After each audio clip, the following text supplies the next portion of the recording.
He was the guy who walked in naked into Fort Myers. The speed limit is reduced in the school zones. Should pedophiles be forced to drive faster? Stem cell research as an effort to Prolong find the his fountain life? of youth. You have 8 Emmys, but Emmy is a young girl's name. Do you feel conflicted? When are you going to investigate the judges on Tollers and TR? By pepperoni pizza. What's up, everybody? Welcome to Flagrant 2. That's your boy Schulz. I got Akaash Singh in the building, AlexxMedia, Mark Gagnon, Hello. the Truffle, and a very special guest. Okay, I need to give you all the credit that you deserve here. Very, very special guest. 8-time Emmy Award winner. Woo! Thank you. Clap that up. The preeminent pedophile hunter of the world, I would say. Yeah. Host of one of the most iconic shows in history, To Catch a Predator. TikTok's worst nightmare. Wow. Taking him down. We have Chris Hansen. Hey, Chris, welcome to the show. Thank Welcome you to very Flagrant much. 2. I have a question for you. We have to start off with this. Are you alive? I am alive. I heard rumors of my death, a la Alex Jones, but I'm here to tell you I am alive. We had Everything. another credible journalist here last week, Alex Jones, and he said that you were dead, that you got blown up in a car crash I'm or still something like here. that. I've come close a few times to getting blown up, but Really?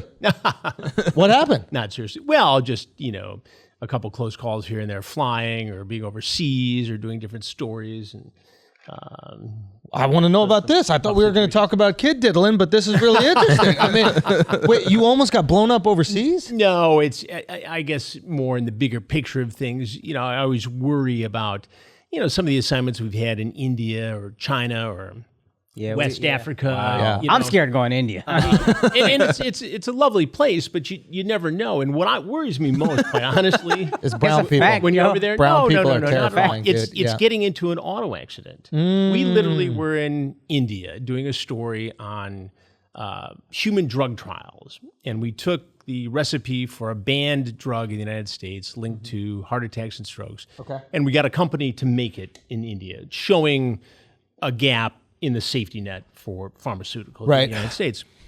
So we're coming back from this very intense day where we were undercover at a pharmaceutical testing company. Yeah.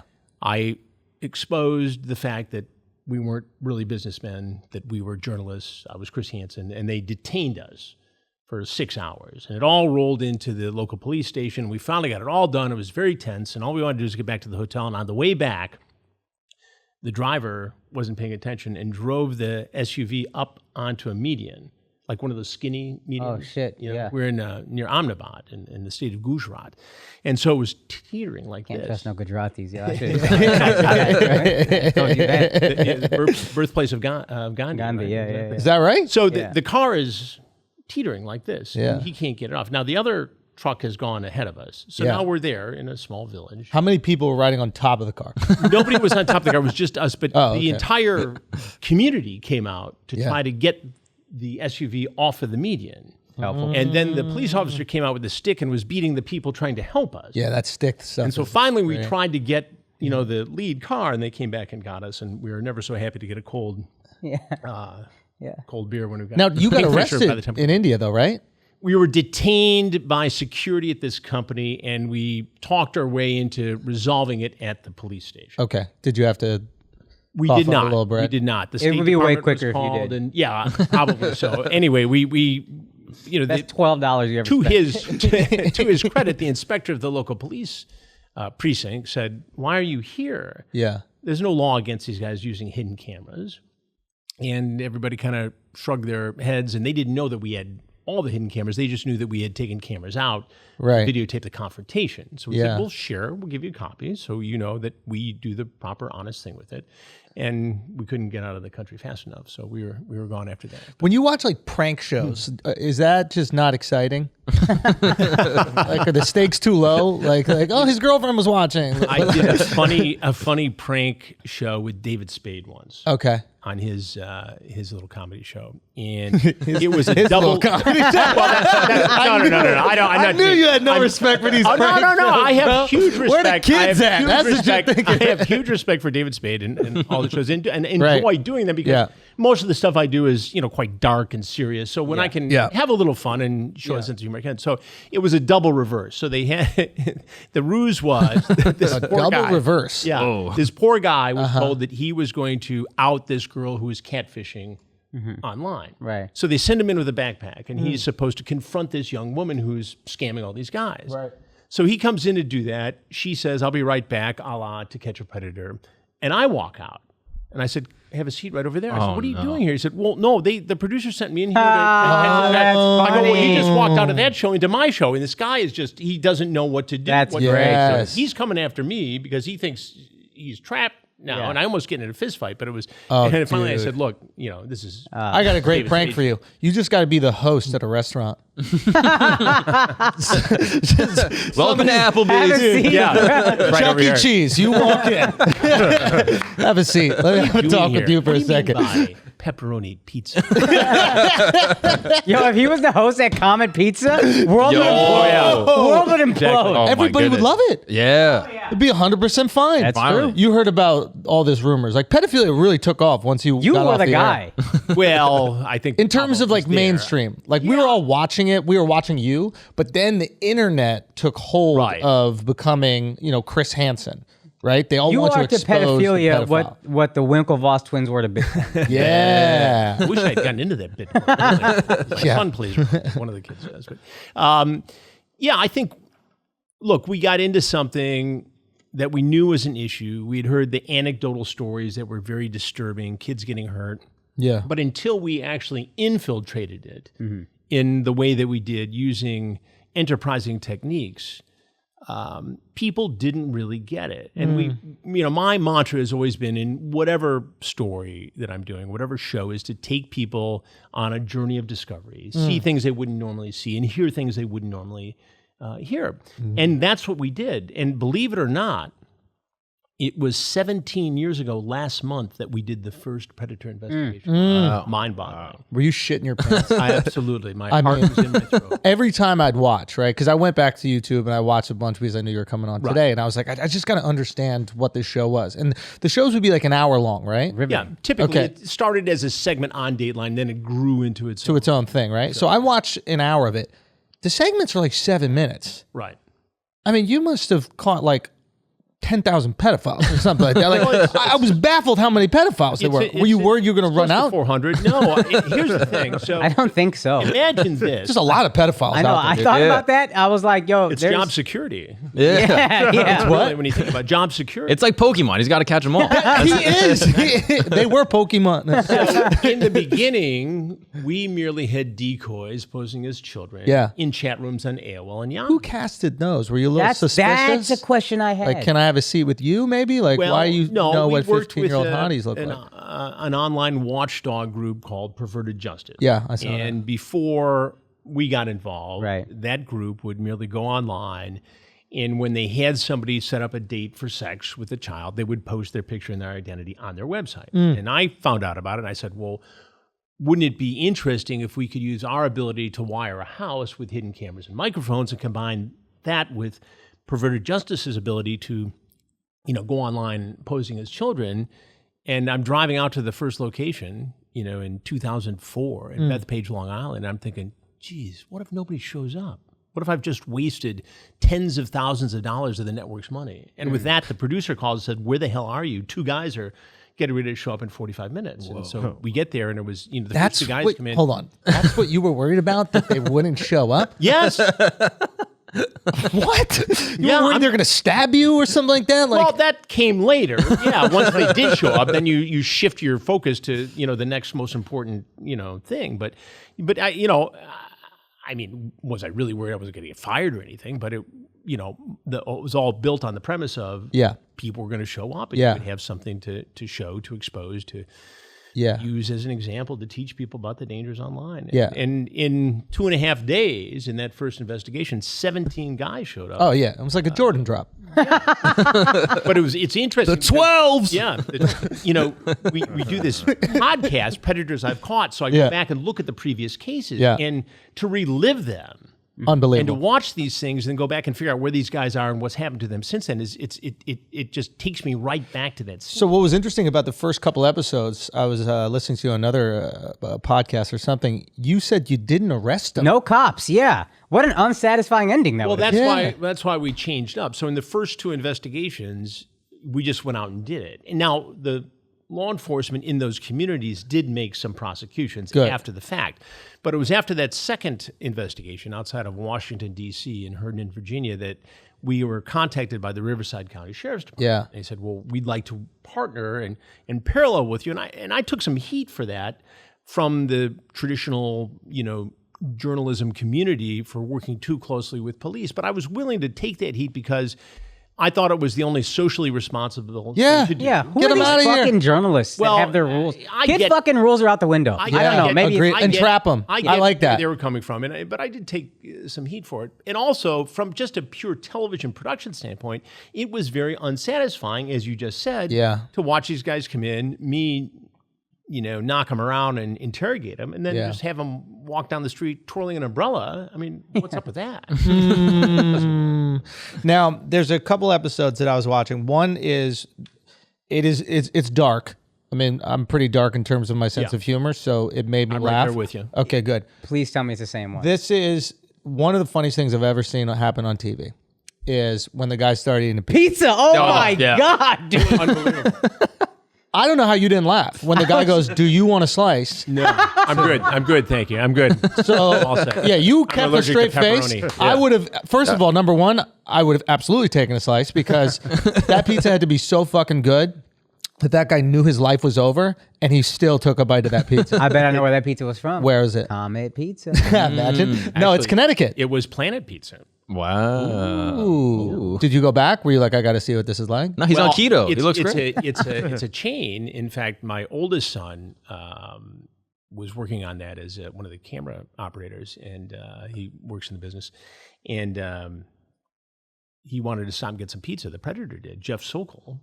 Yeah, On his way from Boston to meet his yeah. 13-year-old girl, soon-to-be wife. He had a marriage contract. Yeah. Fucking So wild, I that yell guy. over to my son Chase. He said, "What's the best pizza place?" He said, "Well, send him to Planet. It's great." So we sent him, and so the Fairfield police were right there, watching him go in, get the pizza, come out. So we knew, okay, he's 8 minutes away, and here comes Jeff Sokol with the pizza, and he was among the creepier. Wow. predators. Yeah, just It was so, unbelievable. like, unfazed by all of it. Yeah. Yeah, and I'm sure some of it was You know what a nerves pedophile- I got caught, but I mean, still the balls of this guy. To not know who you are as a pedophile is disrespectful.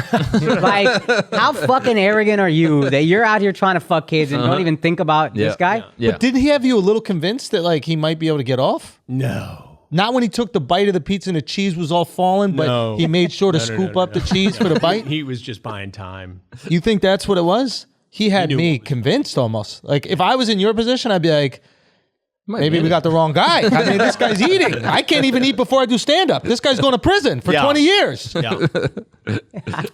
He It was so a funny. piece of work, and then in his car they found the marriage contract Yeah. that he had put. And a Viagra Oh, Everything. yeah. that you described quite funny. Yeah. Yeah, you didn't say Viagra. Like there's a pill in the car that you might have to go to the doctor if you erect more than 4 hours. I think you just said if it lasts more than 4 hours. Yeah, He alluded to it completely. It's great. Are you on any of the performance enhancing drugs? Not at the moment. Not at the moment. Thank God. Yeah.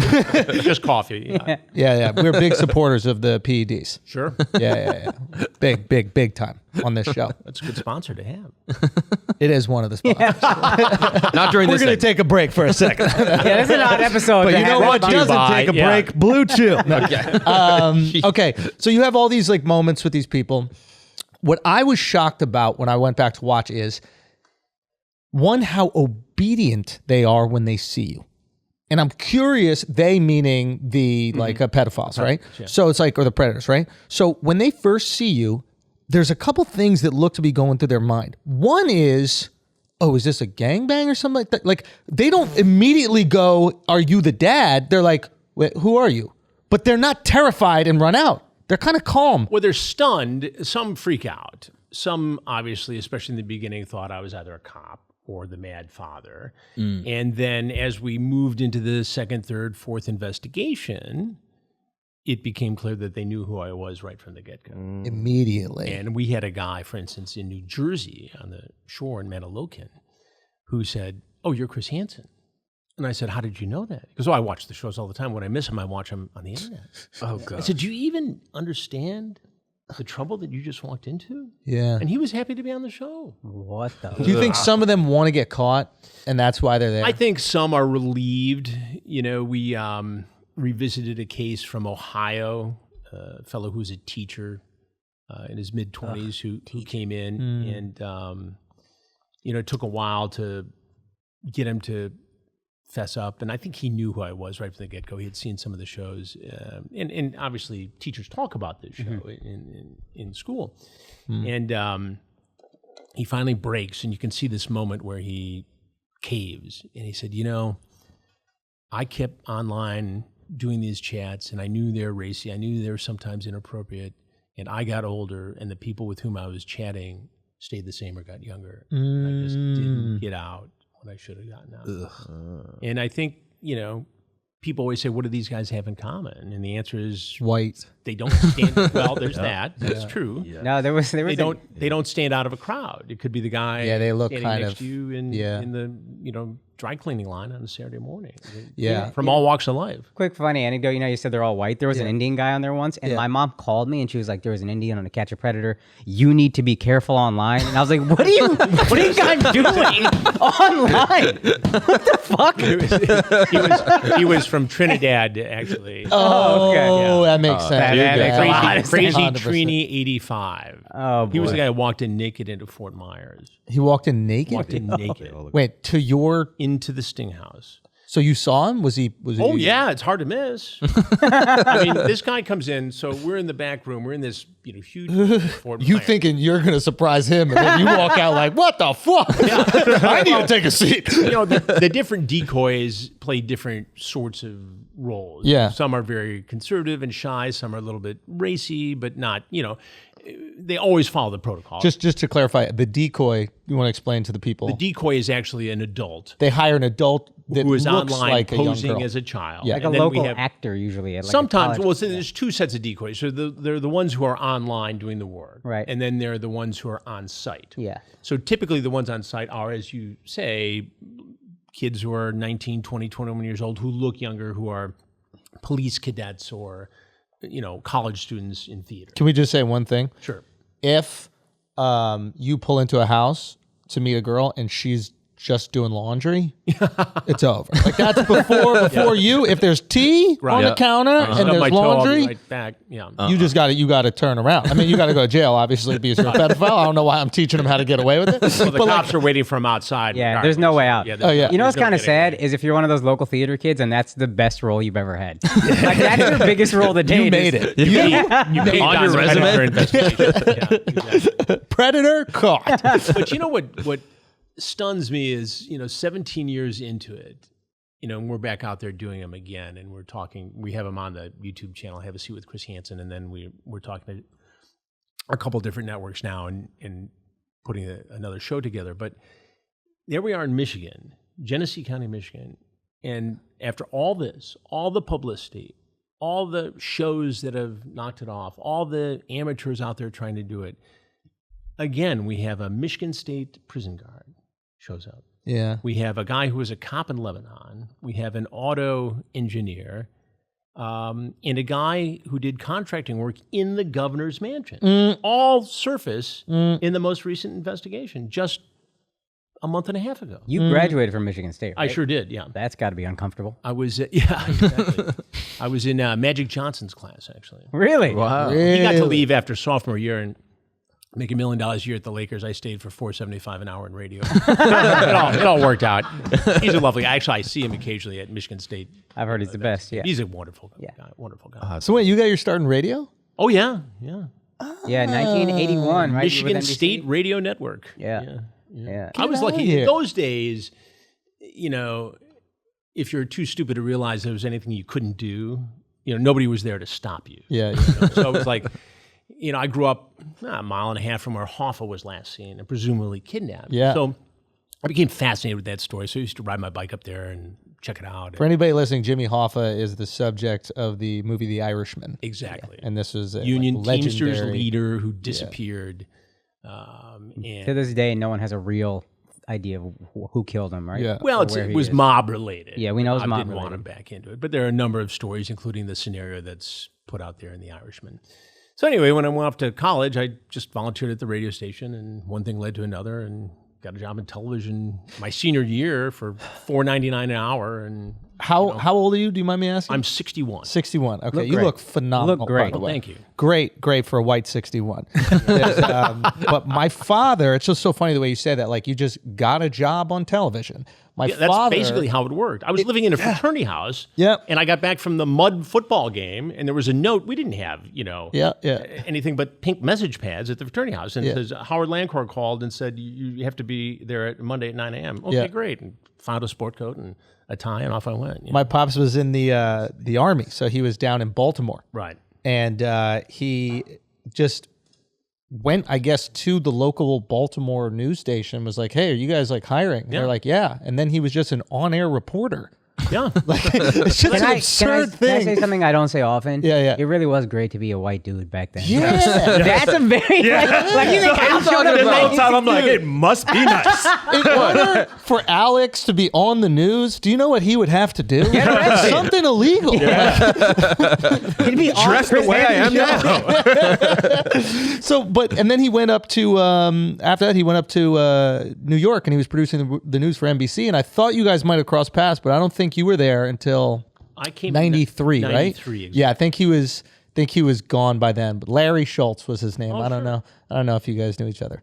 Up Name there. is very familiar. I don't Might know if have. we actually met. But he was producing the news for NBC. So you guys would be in the building Right. together if Oh, it yeah. was. But I don't know if the timing 30 Rock. the timing was right. Yeah, 30 Rock. Great place to work. But kind of crazy, right? Like that you could just get a job in your dream field. There was access to it.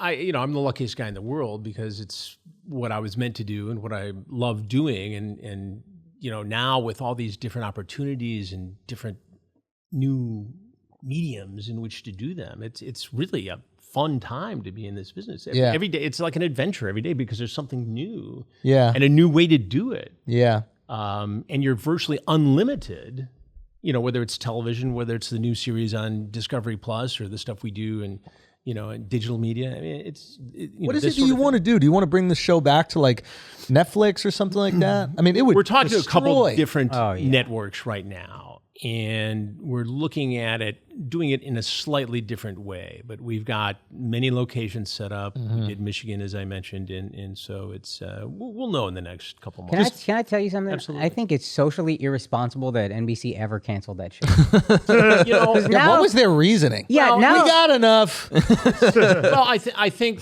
the bottom line is that it became very, very expensive for a lot of different reasons, not necessarily NBC's fault, but there was a lot of competition to get it. ABC tried to get it, other networks tried to get it, and hire away people involved in the production of it. And so the production cost ballooned. And I think at some level, they said, we can make a ton of money repackaging, repurposing all this great material that some of which didn't air. We do Predator Raw, Predator In Depth. I'll No, go the back on spin-offs camera you and do- got were to catch an ID thief. Correct. And there was, what's the other one? I forget. All I remember is the stakes were considerably lower. Yeah. Yeah. We're going from sex offenders to ID thieves. And it's Right. just, what are we doing? Yeah. Yeah, and so anyway, that's why we brought it back to do the Hansen versus Predator a few years ago, and that's why we're doing this one. Have a seat with But it is weird though that a network would make that decision. Like I think it'd be really difficult. Like right now, it's hard for networks to cancel a show if there's like a lot of minorities on it. Yeah. Right? Like if Akaash gets a show on ABC, they can't cancel that show Can't. for minimum 2 seasons, or they Absolutely hate not. brown people. That is just what it is. And I will right? ride that excuse to the ground. The second you go in the office, like you're Sticking not with going to it. do it, are you? That's why they canceled. All the Predators are white guys. They're like, there's no diversity on this show. Well, that's my question. Now, if you brought that show back, would you have to get some like minority predators? It couldn't be all white. You would need diversity. You need to shake it up. You get what you get. The interesting thing about that. I'm though, sorry, is I Al. think What the fuck are you wearing, dude? What was this for? He lost confidence. I just That came out of nowhere. I'm like, the fuck? So did that outfit, dude. No, but what is it? I just like it. Okay. Okay, back to what you were saying. I think you get whatever is in that community. If you're near a naval base, you're going to get Navy guys. If you're near Silicon Valley, you're going to get people who work in the computer industry. If you're in, one community that has, it's more diverse, that's who you're going to get. I think it crosses over for the most part. But what you say is right. If you take a look at the 300 and some guys who have surfaced, it is predominantly white guys. Mark, I'm wondering, is there certain parts of the country where it's easier per se to catch and find predators? Florida. We did 2 in Florida. The most we ever caught in 3 days was in California, actually. In But these things are all attached to, when in the sequence of events, how long you're out there. It could be the weather. It could be circumstances in the news that day. A lot of things are at play. Right. And is there a place where they're more grotesque, perhaps, like Florida? We've seen it all over. I mean, we saw just as grotesque in Long Island as in California, as in Florida, as in Ohio, as in Georgia. let me position this question to protect Mark. He's looking for a place to live. And, I'm trying to stay away. I'm trying to stay away. So if you had a kid and you didn't want them to be around the thirstiest pedophiles, you wouldn't avoid, let's say, California or Georgia or wherever the fuck these places are. I think it could happen crazy. anywhere. I think if you set it up in the middle of Montana, you'd get people show up. Really? I think the best way to protect your kids is to educate them and have an age-appropriate conversation. And especially now during the pandemic, I mean, imagine all the kids who are online, how many hours they are online, and their parents are online, but they're in another room captivated with whatever it is they have to do. And the predators know that. And we went from 17 years ago having decoys on chat rooms at AOL and Yahoo to an explosion in social media platforms. Yeah. And we're not just talking about TikTok. It's, anything you can imagine. And the interactive games are another area where kids can get targeted. And this is why I think not only because you're catching predators, I really think your show is important because if you're a predator, just knowing Chris Hansen could be out there, that might put some kind of governor on it. But when your show's off the air, it's like, baby, let's go. Yeah. We're out there. I mean, we're shooting again very soon. Hey, man, do you hear that? You fucking weirdos. Ideally, you're not fans warned. of this show. Yeah. Okay, so then some dude shoots himself in the head. This is a tricky one. Texas. Because I see it as a successful episode. Jordan But Shrug. they sued, and there was this whole settlement. There was a settlement, but here's what never really got fully reported on that. Yeah. Okay, we had a guy who surfaced in an investigation in Texas. He was an assistant district attorney, a prosecutor. Obviously, that's a big deal. He was chatting with a young boy, 13 years old. There was a solicitation in the eyes of law enforcement. He never showed up, but according to Texas law and the laws in many states, it's the solicitation online that constitutes the crime. Showing up is just the icing on the cake. Love it. So the next day, the police go to arrest him. They knock on his door. He has an old gun that used to belong to his father. As opposed to being arrested, he sadly shoots himself. Shawshank Redemption. What wasn't reported at the time initially, what we've reported since, but people don't pick up on it necessarily, is that on his computer he had multiple images of child pornography.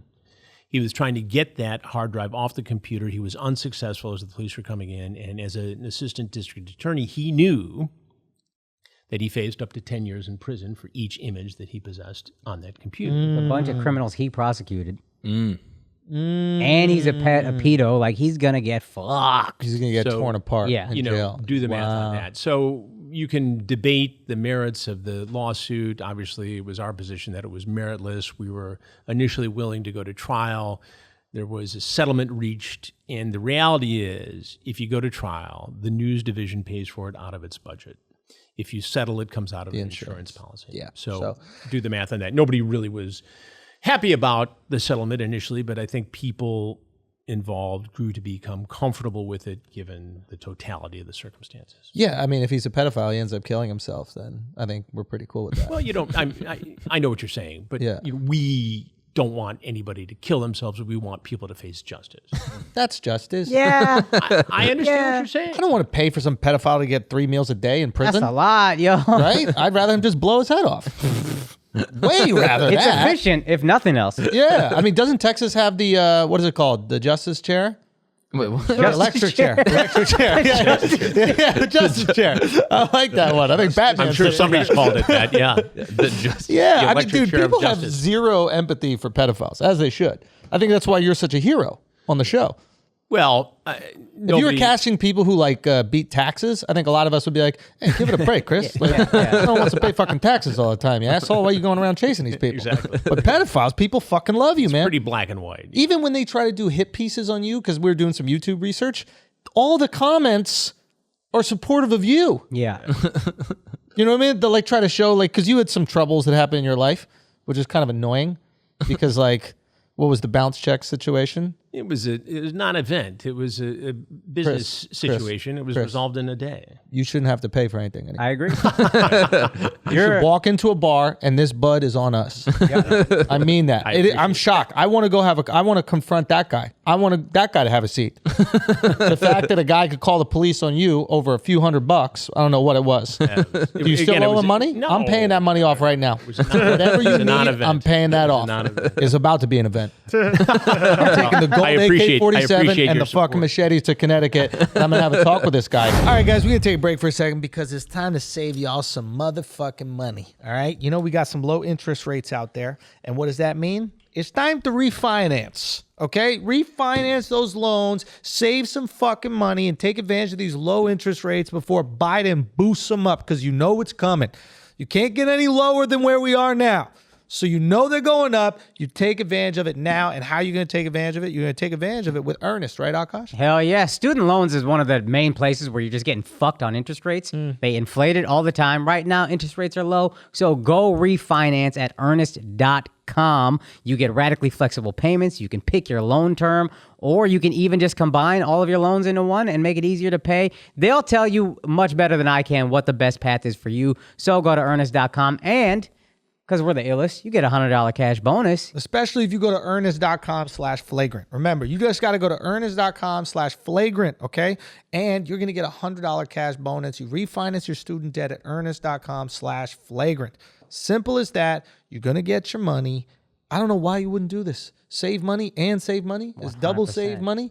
Save money and save money. Yeah, listen, they're just printing out cash. You might as well take advantage of it, right? Don't let those billionaires be the only ones that get to win off these, low interest rates. I bet you would save more doing this than you would get off a stimmy check. Ooh. I bet. Ooh, you get to double up your stimmy check too. Visit earnest.com/flagrant for more details, okay? Do that right now. Let's get back to the show. You saved that guy's kids, potentially. You're getting pedophiles off the streets. This guy wants to get paid for some mugs that got your name on it? What an asshole this guy is. A complete jerk off. Do you have his name, his address? Okay.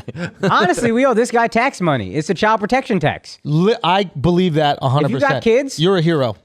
$100 a year. You shouldn't pay taxes anymore. I don't think you should pay taxes. As long as you're catching pedophiles, you shouldn't have to pay taxes.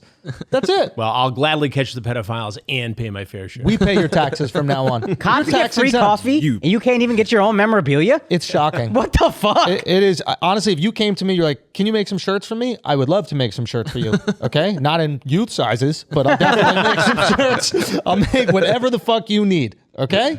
I appreciate that. I mean, it was baffling to me. And then I think there might have been, if I'm going to get conspiratorial, I think there might have been an organized effort to try to get you out of there. I'm just saying, there's a powerful man in media that's attacking pedophiles and making it really cool to get pedophiles the fuck out of here. No tolerance for these pedophiles. Meanwhile, you got an international pedophile ring bubbling up with your boy Jeffrey Epstein. He might have felt like you were hot on his tail. Well, there's an interesting story there. Let's talk about it. Let's talk about it. In about 2015-16, I had a meeting down in Florida with a group of investigators and some lawyers who were all involved in the Epstein case. Let's go. So there was a lot of information there. And Epstein had served his year in and out of the county jail and was back living his life. And the information was compelling and it was disturbing.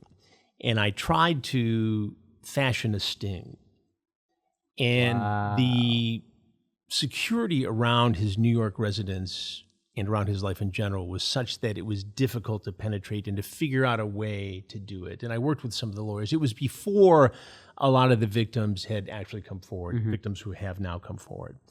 And to be honest with you, it's one of my biggest journalistic regrets because we worked it. It wasn't happening. I got busy with other stuff.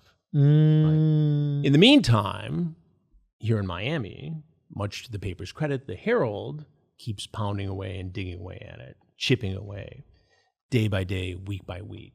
And the Herald develops relationships with these victims, and ultimately the victims come forward and tell their story in the Herald. And there's no question, and the U.S. attorney in Manhattan at the time said this when they charged Epstein, that if it wasn't for the Miami Herald's fine work, Right.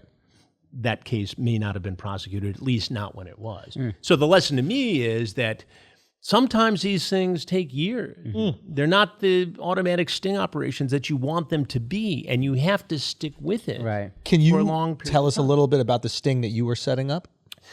We were in the initial stages, working with a number of people who were, on the periphery of this investigation, of seeing if we could put somebody in proximity who would be recruited and then go into the Epstein system wearing hidden cameras.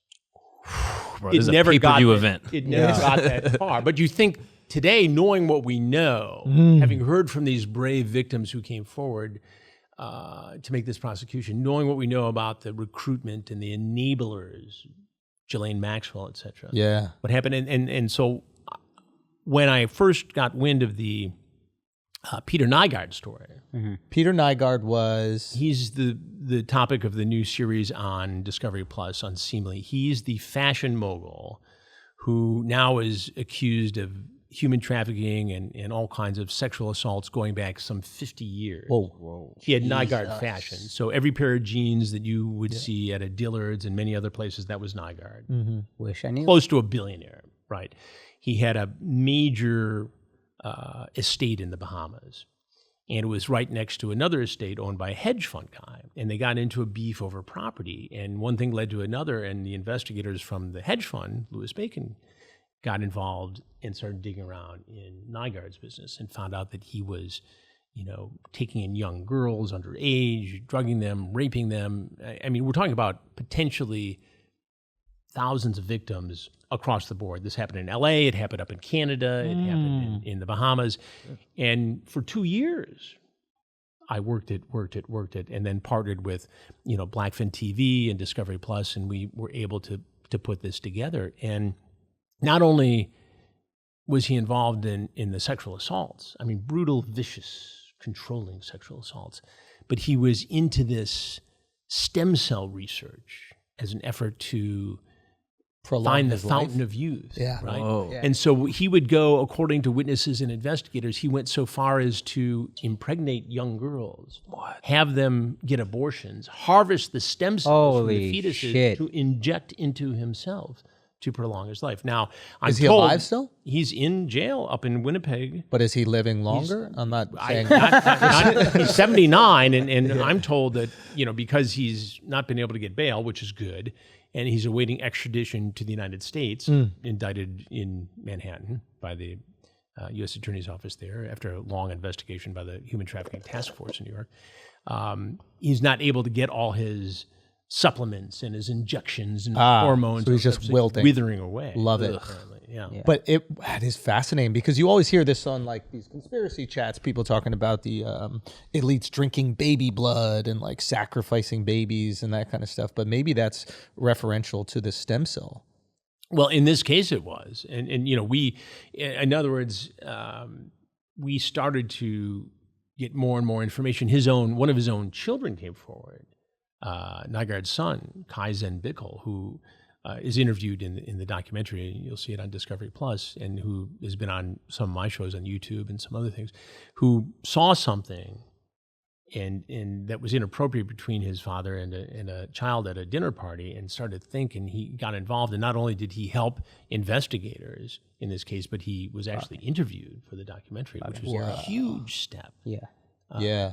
And very brave. But it takes, when we commissioned the story, we didn't know that Kai was going to come forward. We didn't know that another source of mine would say, hey, look, talk to this lawyer. He represents the former videographer and creative director for Nygaard, who had hundreds of hours of videotapes on the private jet with the stripper pole and the pamper parties, and then going over to Asia. Pamper parties? Pamper parties. He used to have these huge parties in L.A. and in the Bahamas where he'd invite all kinds of women. Okay. And they would get, their nails done and massages and makeup, and some of these girls would get chosen, drugged, and taken away and raped. In fact, one of the models interviewed in the documentary. Pamper, like they were getting pampered. Yeah, you thought they were putting diapers on. I thought they were walking around with Pampers. Yeah. No. No, that's what I thought too. Oh. Well, I could see what you think that. 100%. Yeah. Okay. So, but one of the victims in this case is the famous supermodel Beverly Peel, who was Don't know. signed a contract with Nygaard for 3 years, and she is interviewed in the documentary and said, it was the worst decision she ever made, and ultimately was sexually assaulted by him and had a child by him. Whoa. And a whole drum. Yeah. So check it out. It's called Unseemly. And this is your show on Discovery this is- Plus. Yeah. Unbelievable. I feel like unseemly isn't really strong enough adjective. Yeah, we need a little stronger. Well, it's a play on the I got you. What? Seam because okay, now I get it. yeah, just Now get right to Predator. Yeah, Like, yeah. you hit it on the nose on the other ones. I think we just hit it on the nose. Absolute rapist. That's another title. Yeah, And you could exactly. spell absolute without the E, like a liquor. That's maybe he's Russian. I don't know. Yeah, dude. That is Yeah, absolutely that's crazy. Yeah, if you look at what he looks like, it is. And so a year ago, Atrocious. literally last week. He looks like Mel Blanc on drugs. Whatever his name, Mel Brooks. Whatever. Mel his name is. Brooks. Yeah, he's He not. looks He like doesn't that look young guy at at the all. Laker games, who's always wearing a cowboy hat. Jimmy Goldstein. Yeah, look at this guy. Nothing about him looks young. Who's the chick to the left with the heavy? Oh, is that the Beverly? That's the, Oh, my bad. Come on, dog. Yeah, my bad. I didn't know. So literally, it was like a year ago last week that we got back from the Bahamas interviewing all these victims in this case, and it was just a gut-wrenching experience. Notwithstanding the fact that it was a little edgy because he had paid off a lot of government officials in the Bahamas to I get can away imagine. with this stuff. So we're smuggling these women in and out of this safe house where we're doing the interviews, and we came back. I believe it was March 5th, and it was right before the lockdown happened.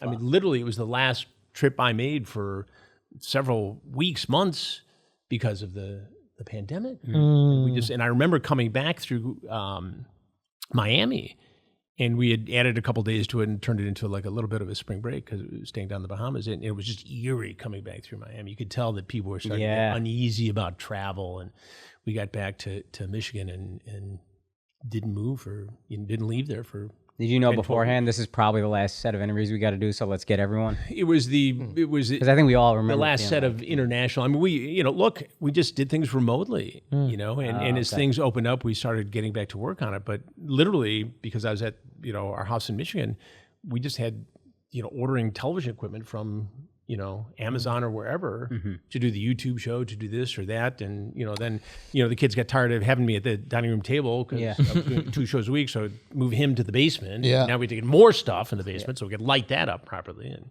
so Now, we just adapted. you said that you were setting up this sting for Epstein, and then you got busy with other things and it was hard to do. Was there any pushback from the people at the networks? Did you feel there's anybody protecting him at all? No. It really didn't get that far, but I don't think there would have been anybody protecting him. We would have had support for it. Yeah, because in the past there has been. Yeah, but I got to be honest with you.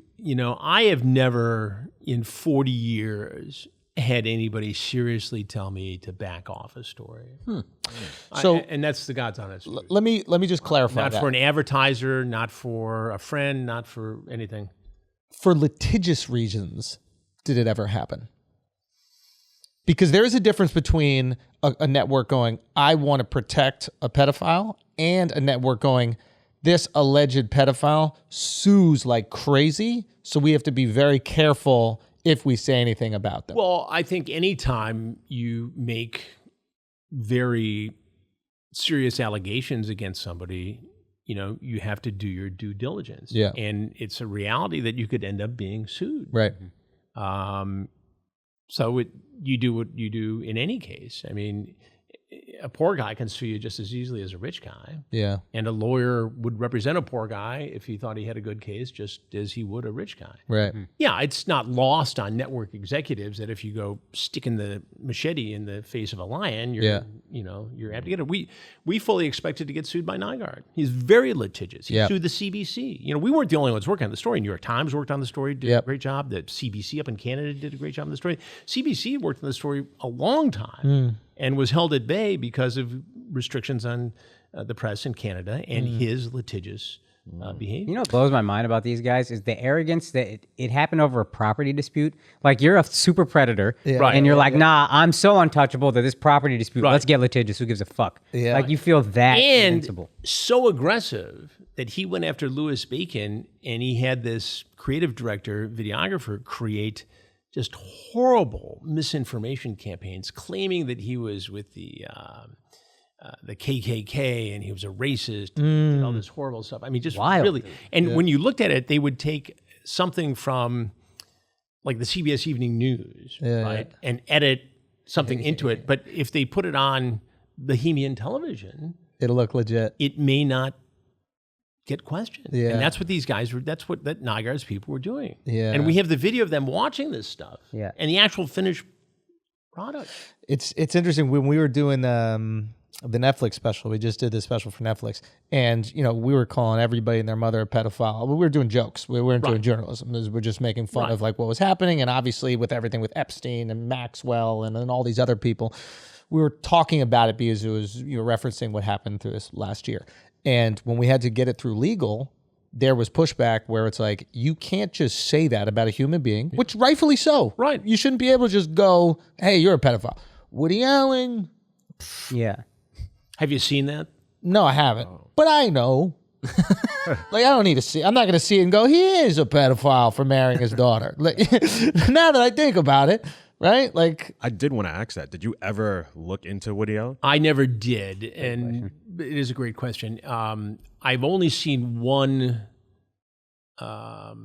episode of the series. I want to look at the whole thing. Man. And I was just in the early 90s. I started NBC in 93, and looking back, a lot of that happened in 91, 92, and I was still a local reporter in Detroit. So it wasn't, it was on my radar sort of, but it wasn't like it would have been.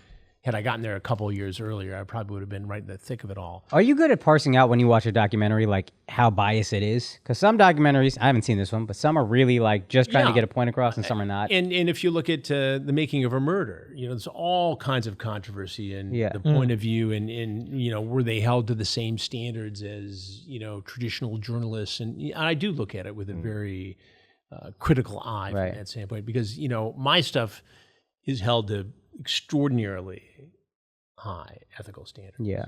Our lawyers have lawyers. Right. When we do something like Nygaard or the other series that's on Discovery Plus right now on this YouTuber Onision. yeah, we were looking at that. What is the issue with that?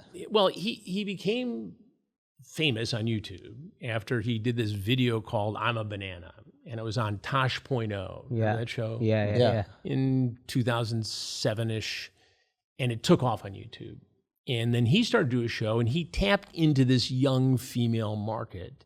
And you're okay, even if you're down and blue, be positive. And then it transitioned into you're fat, you're horrible, and a lot of body shaming, and then a lot of predatory stuff. And he would actually invite some of these fans out to live with he and ultimately his spouse in Washington State, and all kinds of allegations of sexual Always propriety. fucking Washington State, dude. Well, in this case, it was. Always. No, with these cults. His people did a whole cult out there, too. Did you not watch that show? Nah, that was just one Indian and a bunch of vegans. That's all that was. But it's always Washington State. Wild, wild That was country. Oregon. Wild, That wild was country. Oregon.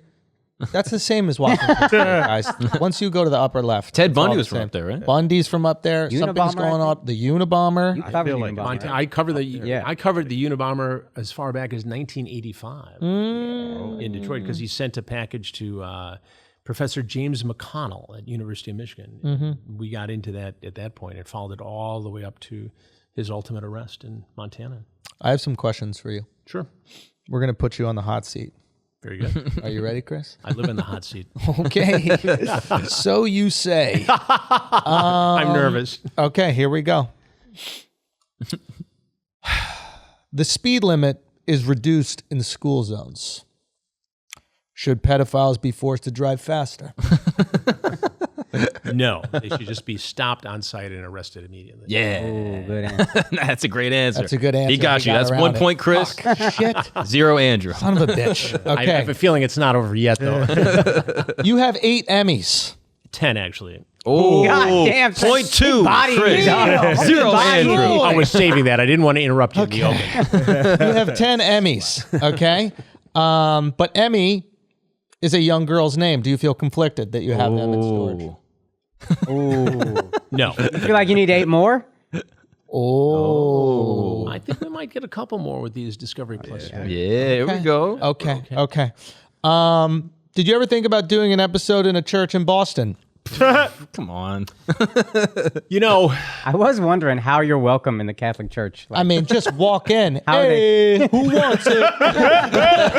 Right? Like, that's the easiest episode in the world. well, you know, you watch Spotlight, you know, the movie, and you see what these guys went through to report that story, and it's really a compelling narrative. Yeah. And they went through hell to report it. Yeah. And that shows the power and the economic power of the Catholic Church. no, but like if they see you, do you think they're trying to like poison the wafer they give you? Do they start sweating, bro? No, I've spoken to the conference of bishops and you know, I don't. There's no real relationship with the Catholic Church, but you know, I think I'm on their radar, not for bad reasons, but just for. Okay, you're not out yet. What is the biggest giveaway that someone's a pedophile, and why is it wearing Crocs? Because they're easy to get in and out of. Oh, that's 0.4. He's heating up. And they're quiet when you come creeping into the house. Oh, my yo, that's a God. good point. And they got the back strap, you know, so you can run. If you need to, you lock in and go for it. Yep. Okay, fine. Yep. Final question. Are you ready? Ready. When are you going to investigate the judges on Tollers and TRs? Bombshell. It's a great question. That's a I hard should one. probably take a look at it. Yeah, you should. Yeah, you should. Okay, they're judging the hotness of little kids. So No, weird. that makes me so weird. uncomfortable, and I don't Yeah. know anything about the show, so I shouldn't say anything You don't shoot need off to. my mouth. But it's just the whole notion of it, and it brings me back to covering the Jean Bonnet thing Yeah. so many years ago, and just is that necessary? It's not Not at all. necessary. I mean, it's it makes me super weird. uncomfortable, Not at all. Yeah, I think we should get rid of it. Yeah. And I think I'm on I know it. the I man to promise do I'm on it. I'll report back. Boom. That's 5 for 5. He got all of them. All right. So before you leave, I just want you to tell everybody the projects you're working on, where they can see it. I know that you're doing a podcast. I know you have the YouTube shows. Like, you're really getting into independent media, which is what we have been Awesome. thriving on right now. Congratulations to you guys too. Thank you. You're killing it. The Thank Netflix you so thing much. was great, and the stand-up stuff. Thank you. But tell us, man. So where can we So see you? we've got on Discovery Plus, we've got the 2 series, Onision in Real Life, which is extraordinarily compelling and takes people into a world and holds YouTube accountable in a way that no other project ever has. And then Unseemly, the Peter Nygaard investigation, which is, we were talking about one of the most prolific predators I've ever come across. Yeah. YouTube is Have a Seat with Chris Hansen. We do a lot of original content there and some of the predator stories that we've done, the investigations. We're in talks right now for a new predator series with a couple of different networks, and the podcast, Predators I've Caught, which is really compelling and really interesting. And we just made New and Noteworthy on true crime on Apple. Oh yeah. Bravo. Prolific. It's a big deal. So Well, you're the GOAT, man. We appreciate your work. thank you for having me. You are. Yeah. It's Keep up been the great amazing. work yourselves. It's, Thank you very awesome to much be here. for coming down. And I pray that none of us are on any of your projects I pray that as well. in the future. But thank you one more time, Chris Hansen. And also, you want to just give them your YouTube page and your socials? YouTube is Have a Seat with Chris Hansen, social Twitter at Chris Hansen, the official Chris Hansen on Instagram. Thank you, man. Keep up the great work. Thanks, guys. Appreciate it. HANSEN, right? Correct, Hansen. Perfect. Thank you. All right, we'll be back in a second. All right, guys, we're going to take a break for a second because some of y'all need some new fucking headphones, okay? You need some new headphones, and you need some headphones that are going to give you amazing quality but not break your bank, all right? Not everybody can afford these fucking $10,000 headphones, especially when you're losing them every 2 days. Boy. Right? What's that? I lose one a month. So you got to have a headphone that you can actually get. You can get again in case you lose it, but also is going to provide the same quality that you get from any other brand, and that is Raycon. Plain and simple. I'm telling you, Raycon, these are headphones that we all use. You're working out in these things. You listen to podcasts in these things. It's really a no-brainer, okay? Raycon's headphones are finally an amazing quality that is affordable. Very simple. All you got to do, okay, they got enough battery life for 6 hours of playtime. Okay, you can unplug for a while. The best part, Raycon makes the sound accessible for everyone with wireless earbuds starting at half the price of the other premium audio brands. It's a no-brainer, dude. This is what you're going to do. Now, Raycon is offering 15% off all their products for our listeners, and here's what you got to do to get it. Go to buyraycon.com/flagrant. That's it. You're going to get 15% off your entire Raycon order. So feel free to grab a pair and a spare pair. Why not? You know you're going to lose them. That's 15% off at buyraycon.com/flagrant. Buyraycon.com/flagrant. Now let's get back to it. All right, and we're back. That was dope, man. Chris Hansen is dope. He got a soothing voice. You could tell that he did radio. Yeah, absolutely. He speaks like a guy who's done radio. Yeah, smooth. Smooth operator, very poised. And how crazy is that he had the Epstein thing going? Doug, the Epstein thing, this Nystrom or whatever the fuck, Nygaard might be even crazier. Yeah. He's crazier, but it's not as culturally relevant. Yeah, because it's not like highly connected and everybody's involved. I'm sure a motherfucker of his status is going to be highly connected, but like I didn't even know who he was until he mentioned him. He's like Finnish Canadian. That's why it wasn't as big here, but he's huge there. Like people like talk about that clothing like it's, I don't know. It could be a thing. You don't know what private jets he had and who'd been on them and all that. Yeah, it could become a thing. Yeah. It's just wild. I mean, imagine Chris Hansen is the one to expose Jeffrey Epstein. Oh, it'd be nuts, dude. Dude, I'm telling you, it'd be a pay-per-view event, bro. It'd be perfect. Dude, unreal. Facts. Make Epstein have a seat.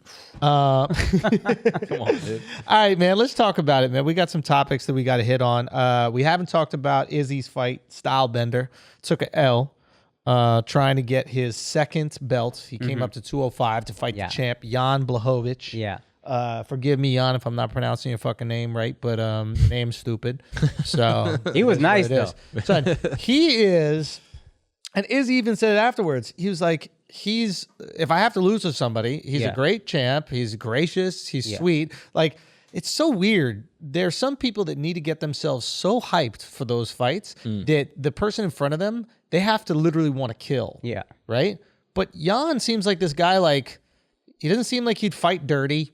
No. Seems like he's going to fight by the rules. He understands it's the fight game. He's going to try to knock you out. Yeah. But he doesn't seem like the guy who would like hold you in a choke longer than he needs to or punch you one extra time after you're down just because. Yeah. And there are motherfuckers in MMA that like, they will choke you out. You're tapping and they hold that shit until the ref stops. Right. There are people who see somebody unconscious on the floor and then jump on top So he seems like this sweet kind of nice guy, and he fought a fucking brilliant fight against Izzy. He really did. Like, he was ready for the leg kicks. Yeah. You know, Izzy was trying to catch him with that question mark kick. Yeah. Over and over again, he was able to block it. And he beat Izzy fair and square. Yeah. And it's a bummer, obviously, because that's our guy. Yeah. You know, I spoke to him. He said he's doing good. You know, it is what it is. Yeah, and like he said, you know, like he was saying, dare to be great. And yeah, you should be great. Like the guy is coming up 20 pounds. Yeah. Right? To go fight the guy who is the champ, who's been knocking people the fuck out. And as far as I saw, I didn't see Izzy hurt one time during the fight. No, the guy used his weight well, stayed on top of him, Yeah. and that was it. But he landed punches on Izzy. Oh, yeah. But I didn't see Izzy get stumbled. Like, he was able to handle the power, and Jan was just concussing people. Yeah. Like, one punch, knockout. Okay. The last few fighters they fought. I don't know if you saw the last couple of his fights. I think I seen one. But he was just... Concussing 220-pound guys. Yeah. Like big boys. Big boys. And he's a getting big into boy. that ring at like 240, and Izzy's staying 200 probably. Seems. Yeah, I don't know about 240. That'd be a lot of weight to put on. Like, I don't know. I'm throwing out numbers. 205 is where they fight at. Yeah, okay. So usually you could probably maybe add like another 15 pounds or something. I'm an idiot. Like I thought the fight was at 220, and then No, stayed 205. 185 is what Izzy usually fights at. 205 is where he fights. So there's a couple things that are going on here. Obviously, I'm fucking biased. I want Izzy to win. You know what I mean? But he did get outpointed. He got I thought that Jan's striking was phenomenal. Izzy's one of the best strikers in the history of MMA, right? And Jan was able to strike with him effectively. Yeah. Izzy landed his shots. Izzy rocked him a couple times. I thought one time he had him hurt, but Jan was able to be in there, and Jan landed a couple shots. I thought Izzy was going to absolutely dominate him with the striking, but Jan was going to be big to the point where if he landed, it could hurt Izzy. And it wasn't the case. Jan was effective with the striking. Right. So what I think happened was, is in a weird way, and I know you're going to go, oh, you just capping for your boy, blah, blah, blah. I don't care. I think this is the best case scenario for Izzy fighting at 185 pounds. Right. I think this is best case scenario for a couple things. Right. One, where he's dominant at is 185 pounds.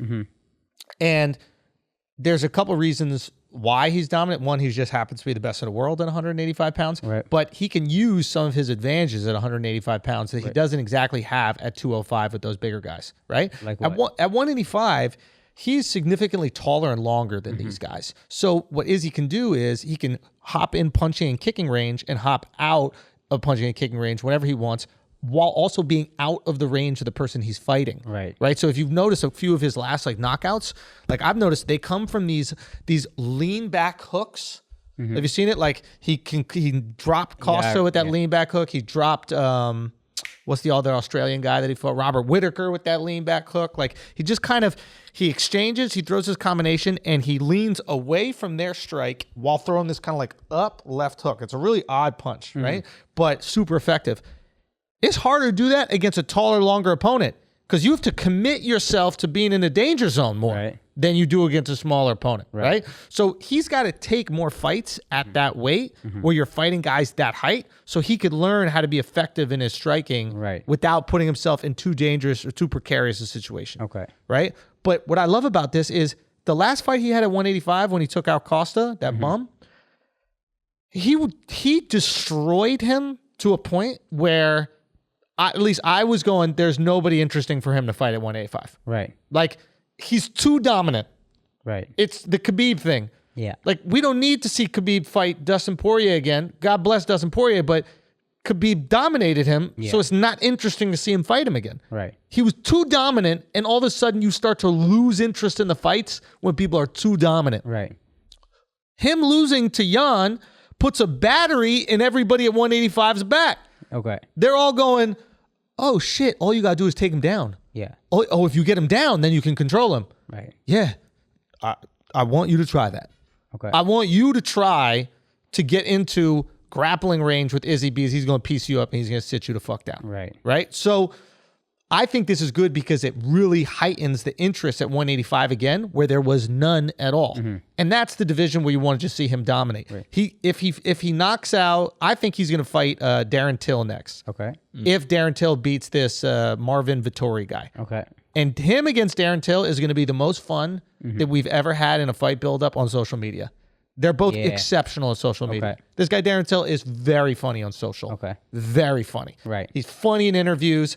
And the two of them going at it together in the hype of the build-up to the fight. Yeah. Also, they both finally fucking speak English. Yeah. I've been telling Izzy this for his entire career. Stop fighting these guys who don't speak English. Right. You got to do all the promoting of the fucking fight. Yeah. You're going to fight against a guy who speaks English. He can promote it to all the fans that also understand English in a really funny, effective way.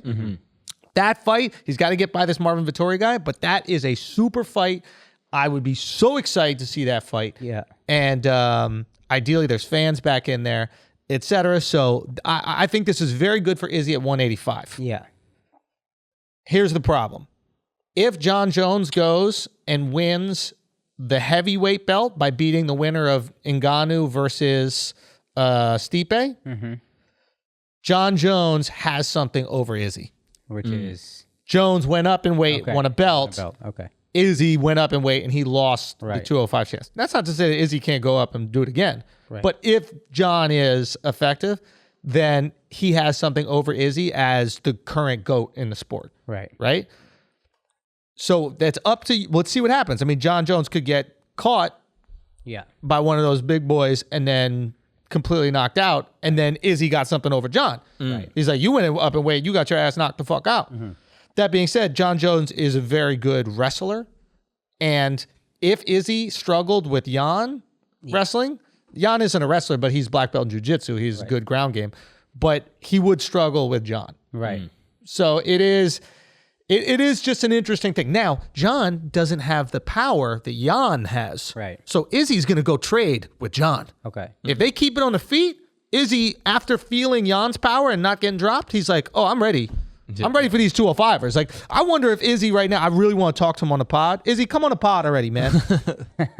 I wonder if after engaging with Jan and not getting hurt, if he's like, I should have just stood in there with that motherfucker. Right. Because when he exchanged with him, there was one moment where he caught Jan with a left hook, and Jan hid the fact that he was hurt well, but in the replay, you see him get staggered and kind of walking around. I think if Izzy knew how badly he was hurt, he would have put on a sauce. Yeah, right. He just didn't want to get exposed. He didn't want to get. Yeah. You mean he didn't want to get caught? Yeah, right? like he can counter so well, but if he, if he gets caught, because the guy has concussive power. Yeah. And I think by the end of the fight, Izzy starts to realize he's caught me clean. a few times. I can eat some of these, and I ate them. Yeah.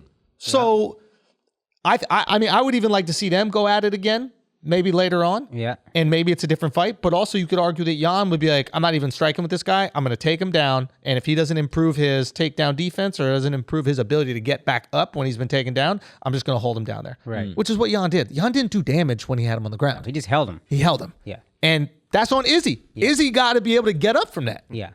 And ideally he learns, et cetera, and kind of improves that part of the game. But yeah, go. You can correct me if I'm wrong. So can Izzy. I thought, I'm watching the fight, worried for Izzy. I thought he got caught a couple times in the third round, maybe, and then he got a little bit shook from it. Not shook, but like he got a little more affected than not feeling it at all. And I thought that's where he started to lose the fight, and that's why I don't remember at the I felt like that's where he got a little more loose with how he was playing, and then he was able to get taken down. Does that make any sense? I'm watching complete amateur. He looked tired. He was saying he was tired, but I would say towards the end. Like towards the end, I think he was doing this like kind of like flow thing. Yeah. Right. But I think that was masking him just being tired. And you know what? I'd be tired too if I was carrying another 20 pounds with me. Yeah. Mm-hmm. He usually fights at 185 and he fights around his weight. So he weighs in at 185. I don't think he gains more than 5 pounds for a fight afterwards. So imagine you're carrying an extra 15 pounds around for a 5-round fight. That's different. Right. And like had the round of trying to get up from him. You're being held down. 200 pounds he was on done. you. After the fourth round takedown, it was. I would say even the first takedown is what. That was in the fourth round, I think, right? Fourth and fifth. The first takedown. He got up from one. I thought it was earlier in the. I thought it was maybe, but I think that was a big part of the reason what like gassed him. Yeah, he usually is good to go for 5 rounds. Oh, he got energy forever. So it was interesting to see. But it is a different level of energy. Like when you're carrying around more weight, every clinch is different. That's a good point. And you're also thinking differently. It was, I don't know. I know it seems like I'm capping for Izzy, but I really feel like for interest in 185-pound fights, this is the best thing. Right. In order to promote fights, you need to think the other guy has a chance. Yeah. Like, remember when Mayweather fights started to get boring? He was fighting Carlos Boldemir. Like, I actually went to that fight in Vegas, but like, he's fighting these guys. You're like, there's no way that Mayweather can lose to this guy. Yeah. So what's the point of me watching? And then Mayweather had to turn heel so hard, right? He had to become the villain so bad that you just bought it hoping he would lose. Right. You know what I mean? Yeah. Right. But I don't know if Izzy wants to do that. Like, I don't know if he wants to be like a villain like that. Nah. You know what I mean? Like, it's not his brand. Yeah, it's like he's weird. He's like he's the Joker. Like he's not a villain, but he's not a good guy. No. Like he'll knock you out and hump you. Yeah. You know what I mean? Captain America ain't doing that. So he's got he's mischievous. Yeah, he is mischievous. He's Loki. Yeah. Right? Like, you know what I'm saying? He's not Thor, but he's Loki. He's not a bad guy completely, but he's not a good guy completely. Yeah. And it's relatable. Because if someone's talking shit to you and you knock them out, you want to hump them too. Yeah. You don't got to do that good guy shit, handshake nonsense. Get a stroke going. Let's go. That's what it is. Yo, Izzy's got to know what you sacrifice to watch his fights, bro. Yo, that's true, man. We had, what was it? We were in Salt Lake, and I was about to go on, Yo, like on stage. So I just had Mark go longer. This man's mad stressed in the green room, pacing around like, come on, Izzy. Oh, yeah. How much time did you do? 45. No. No. I did like get 20. so. Yeah. This is the thing that I don't think Izzy understands this, but like I get so nervous. I was super nervous. Describe it. You There's a describe crowd of people sitting in Salt Lake City, so excited to see their favorite comedian that's packed out, all these people in there. The guy comes in, he's like, "You ready to start?" You're like, "Well, we can wait 3-4 minutes," you know? And he's just sitting in there anxious as fuck, sitting on the ground. Everyone's sitting on the couch. He's just sitting on the ground I in was front of the freaking TV. out, dude. Son, I'm so Breathing nervous. hard. I'm breathing hard. I'm shaking. I actually shake. This is with fights where like I'm invested in a fighter. I shake and I'm so nervous. And I literally am thinking, I just can't wait for this fight to be over so I can calm down and go on stage in front of people and talk. Bro, people are chanting his name. Andrew. Andrew's in a fetal position in the green room, terrified for Izzy. Isn't that crazy? I'm way more terrified of a fight that I have zero control over. That's why you're terrified. Yeah, I guess it Because is. you have no control over it. But still, like most people, their greatest fear is speaking in front of strangers. Yeah, we're in a theater full of people in Boston, and you're like hanging out, taking pictures with people, having a good time. You watch Izzy fight, and you're fucking... I am a shell of myself. Conniption. And it takes a second. Like when I go on stage, I got to like loosen up a little bit because I'm so tensed just from watching They it. got to put these fights in the afternoon. You know what I mean? It can't be this late night thing where you're competing with your own show. I don't. I've Izzy, got switch very up the important shit things for to us, do. yo. The only thing I'm bummed about is we're probably never going to get the John Jones fight. I think we will still. I think it will be later on. I think if John loses to one of those heavyweights, It's happening. it's guaranteed. Like, it's guaranteed. They both get humbled. They could both talk shit. John goes into the fight going, I'm just going to take this guy down. Izzy goes in the fight going, I could take any punch from that motherfucker. Laying clean as often as you want. I took clean shots from one of the hardest hitters at 205, ate it. Yeah. So I'm stepping in there. I'm exchanging with you. It's on. So I think we get it. I guess we got to hope that Stipe or Francis knocks out John. Also, if one of them knocks out John, like if Francis Ngannou goes in there with John Jones, that's not a decision. Yep. Like John might be able to beat him by decision, but if Francis wins that fight, it's night-night. Yep. Yeah. And if he gets knocked out violently, oh, is he gonna have a field day on Instagram, bro? I cannot wait. Talk about John like he got no real holes though. Yeah, he's. I mean, look, I'm not an MMA expert or anything like that, but he's really good, man. Yeah, he's really fucking good. Yeah, I don't know, but when I hear people talk about him, they're like, there's nothing he doesn't do. Yeah. He boxes well, he wrestles well. He's Maybe he doesn't punch grounded hard. strong. That's the only knock, and you heard that from DC, and DC got knocked out by John Jones. Okay. Right? By a kick. Right. But he's basically saying like he doesn't carry his punching power. Like his punching power is not as hard as other guys of that weight. Right. But he's incredibly good at striking. He's incredibly effective at it. But his single punch power isn't going to sit you down. Right. And I think he pieced up, I think it was Anthony Smith for like 5 rounds. Yeah. You know what I mean? There's certain guys that he just, for rounds, was touching, but not doing anything concussive. Right. And that's actually good news for our boy. Yeah. Because if you want to sit in there and exchange, Yeah. you're going to get caught. Yeah. If you hit harder, then it's going to be a good night. Or if you can just strike more and land more, you can get the decision. Boom. Exactly. So yeah, we'll see what happens. It's an interesting time. I don't know what else we got going on this week. I feel like we had so many things happen. A lot of stuff. So there were the Grammys yesterday.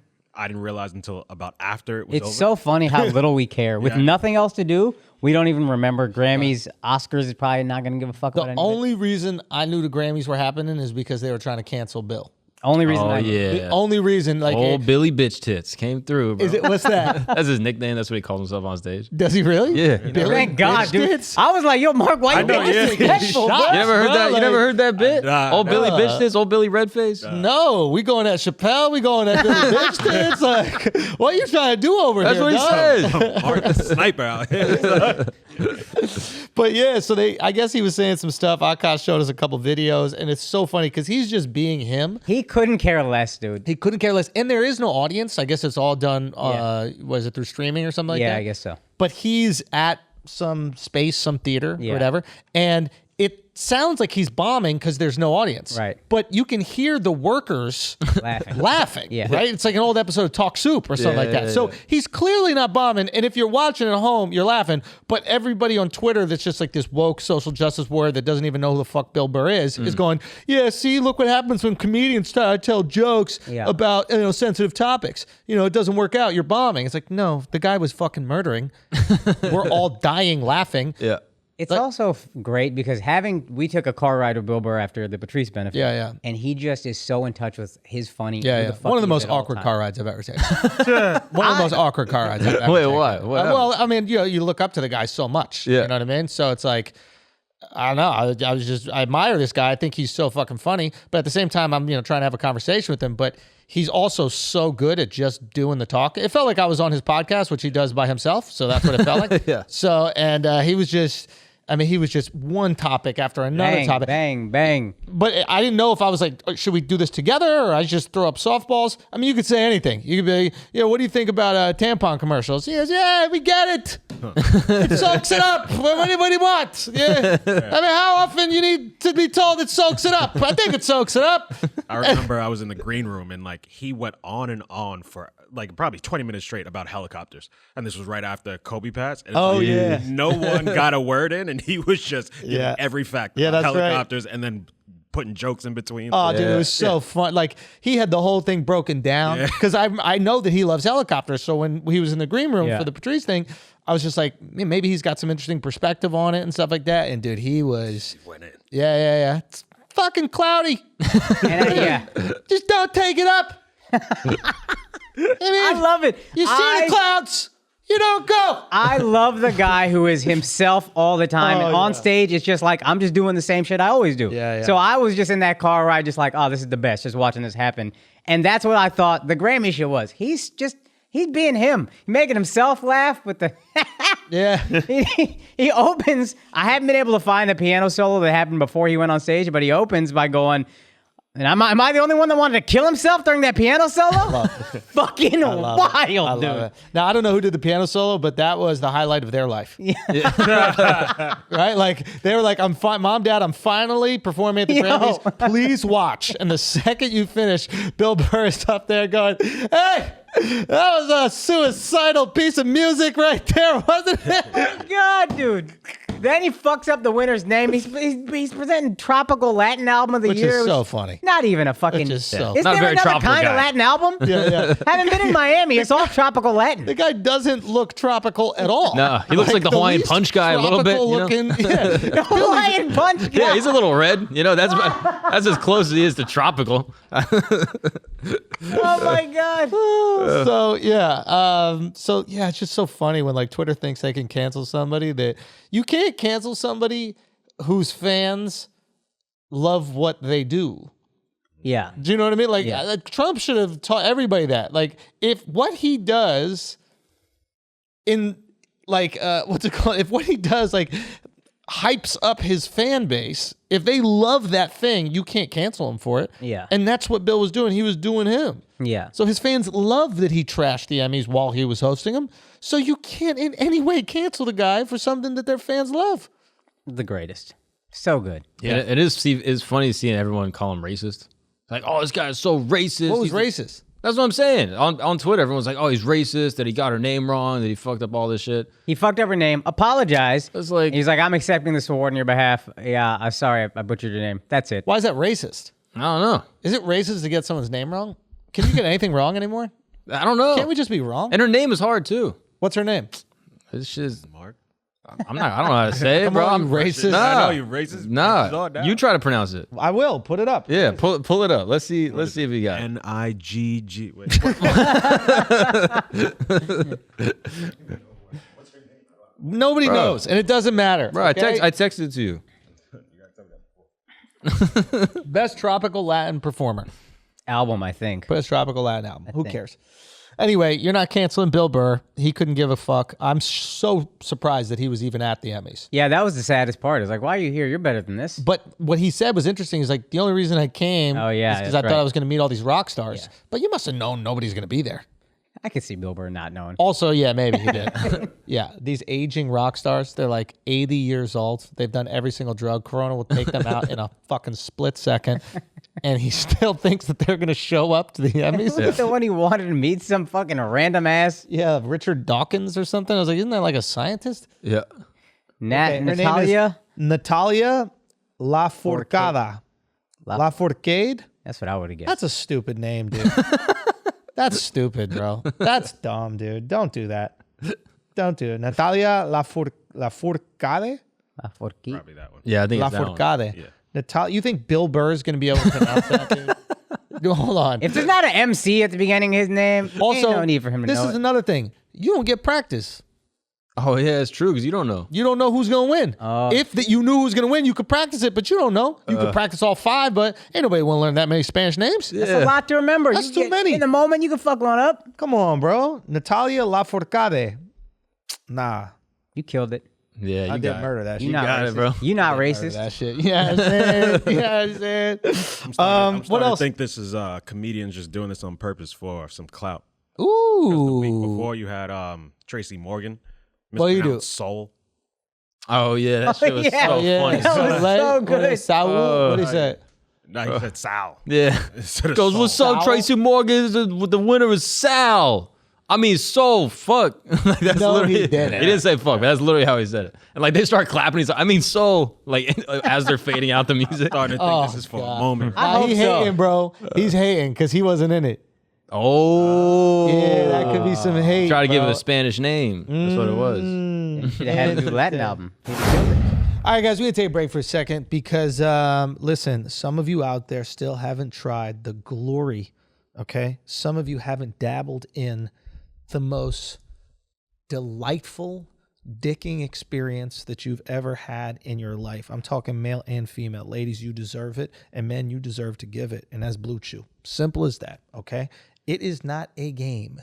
This is, by far, okay, the best dick that you will ever have in your life. Same active ingredients that's in Cialis, Viagra, all that other stuff, but this is the chewable version that gets you ready to go, and I promise you it's going to be better than any of the other stuff that you've tried, all right? BlueChew.com, very simple, okay? You go to BlueChew.com, promo code Flagrant, you receive your first month for free. All you got to do is pay $5 shipping. $5 shipping to give your wife the night of her life, $5 shipping to give your side chick the night of her life, $5 shipping, ladies, for you to be pleased in the way that you should be pleased.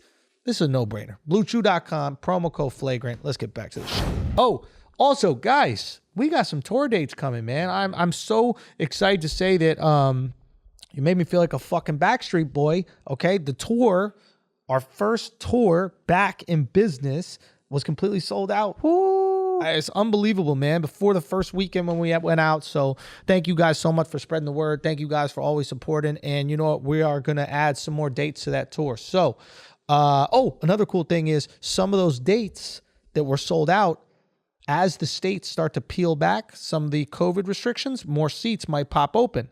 So keep your eyes peeled. You know, we'll obviously make mentions on Instagram. We'll talk about it on the podcast, but maybe even the comedy clubs, you can add yourself to their email list and they're going to shoot you an email the second some tickets open up. I think we had that happen in, forget which city. Oh, West Palm. West Palm immediately opened up another 40 seats per show. So that was 160 tickets from available. I think those are sold out now. But point is, go get them, get on them, and we're going to talk more. And also DM me, message us, comment on any of the photos, cities that you want us to come to, because we are starting to get this thing back to moving. It's happening. Yeah, we're going to add some more tickets. So theandrewschultz.com for all those new dates that we're going to put up soon. Akaash, what you got? I am going to be in St. Louis this week, the 18th through the 20th at Helium Comedy Club. I'm doing the Heliums right now. I'm on a Helium tour. Hey. 18th through the 20th in St. Louis. April 2nd and 3rd in Buffalo, New York. Football season is over. You ain't got shit else to do. And April 15th through 17th, I'm going to be in Portland. So if you're tired of liberal-ass Portland, come. I'll be your safe space from these safe space motherfuckers. That's what I'm AlexxMedia.com for tickets. Yo, Portland got some of the best audiences in the country, but that is by far the worst city in the whole country. Undeniably. You just got to buy something expensive because there's no state tax, and that's your trip. That justifies it? That's it. That's all you can do You outside just of... got to go to Nike's store. You go to the Nike employee store. Oh, shit, Skip you're the right. Adidas one. The Adidas one fucking Somebody holler. I'll take care of you. You go to that Nike employee store and you just spend a rack full of money, but you got to bring a bag with you. You bring an extra bag because if you send your stuff to any state, you have to pay the state tax that you send it to. Son of a bitch. Got you. Appreciate you. All right, let's get back to this. What else we got going on, man? You get your Stimmies are out. Yeah. Y'all got a stimmy? Nah. Nah. I don't know if I can get it. I don't know how that shit works because I didn't get. Just goes to your bank account. I didn't do taxes for 2018 or some shit. You do taxes last. Oh, so you can't get any of this money? I don't fucking know. You gotta. You hook it can't up. get it. You make too much. You might be able to get it. Maybe not. No, I think you may. We gotta make put too Dove much. on it, bro. We gotta. Get I think Dove. you make too give me much. that. We too rich over here. Truffle. That's why I was Look Rich at over Dove. here, bro. Dove found a way. Dove definitely found a way to get that stimmy. Yeah. Did you get that stimmy? You know it. Got him, son. I'm charging you for the pool house this month. That's why. Go in directly to me. That's why Al's got the outfit, bro. He's trying to look like he deserves it. Yeah. Trying to look like a contractor or some shit. I'm doing labor. I'm trying to fucking chop up. I don't know firewood. what this outfit is, Al. Son, I love it. But can you? What is the deal with the upside down goggles? Like, what's the whole The thing? with that? 90s rap thing. When you're not home, you can dress in costume every single day. Oh, so this is a costume. We're acknowledging Yeah, it's because because Miami, I would never dress like this. son, the hoodie to the shoes, they all match. Like everything's fine until you go to the goggles. Yeah, but the the goggles goggles- were because I ride a scooter, and so I just bought these, and I was like, oh shit, I got a little yellow in it. Let's just rock it. Okay, so you built a whole outfit out of it. It's the more money, more problems look. Yeah. And Alright. him and Mace did it. Yeah. Talking about outfits, do you have another shirt? Nope. Nope.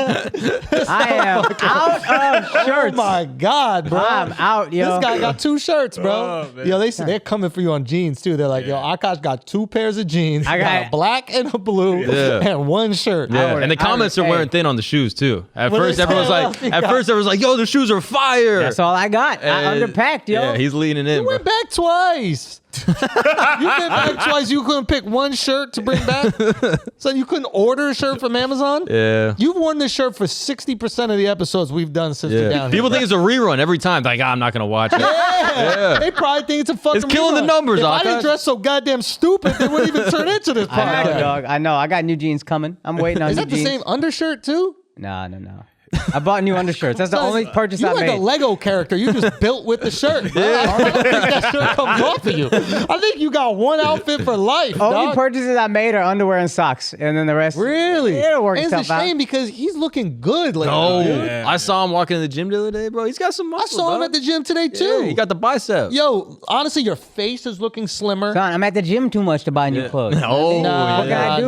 nah. What Put can your I wife do? on that shit, bro. Yeah, you right. Come Akash, on. don't take that shit, man. The fans still shame this motherfucker out of wearing shorts. He still Oh, that's has a good Wow, point. wow. That's a Come back good with point. shorts. Yeah, that's a good Been wearing point. long pants. Do I have since. my fit? Do I have my fit Wearing here? long Oh, pants. wait, what's since. going on? Shamed you. you son. got no, it. he's up to something. Look how You got it mischievous fit he ready, looks. then you got it. Oh, he's Y'all up to keep talking. something. Y'all keep talking. Oh, for one he's up second. to something. You thought you shamed me. Oh, yeah. I got you. Go ahead. Andrew's got a little Give him a something, play-by-play. Give him a play-by-play. okay. Andrew, you acting like you still didn't. You chose not to wear it. Yeah. Why you hide it? Uh-huh. And Oh, you his- can't even find it. Yeah. And you notice he Wow. got more pale, right? He used to be super tan, bro. He used Yeah, to what be super happened to the tan. tan, yo? I don't know. He went to Columbus for the weekend. Yeah. I think it started to fade off That's a when little he did bit. that chemical peel and shit. Yo, he is frantically searching. Eyebrows and shit like that. Convenient. I went out of my way. Just to take get the this. pants off. It'll look the same as the shorts. Who cares? What are you talking about? No, I got something fire for your asses. I thought I had it with me today, but maybe it's back at the crib. But damn, man. Anyway, so what else? We got this Kirk Franklin situation. Oh yeah, I want to watch the video. Play it. Yeah. So Kirk Franklin, I don't know if you guys know who he is. I don't but know He who is that a legendary Christian. What is it? Gospel Gospel rapper? is called. He's like a rapper Christian singer. rapper, Yeah. It's kind of lit. Jesus rapper. Yeah, he looks like Plies a bit. This is the apology, I believe. But no, I want to see the video. So basically, his son exposed a video I'd send it to you. of him cursing him out. Why was he cursing his son out? There's no context. Obviously, the kid is just gonna post a part where his dad is cussing him out. Okay, if you think I'm bringing this paper, let me say it like this. When your bitch ass starts getting some shit that's disrespectful, you need to get your skinny motherfucking ass back out the goddamn way before I put my foot in your ass. Because I dare you. I dare you. I dare you. I dare you. Shut the fuck up. I'm old. I will fight your mouth, nigga. Don't you ever disrespect me. I did it.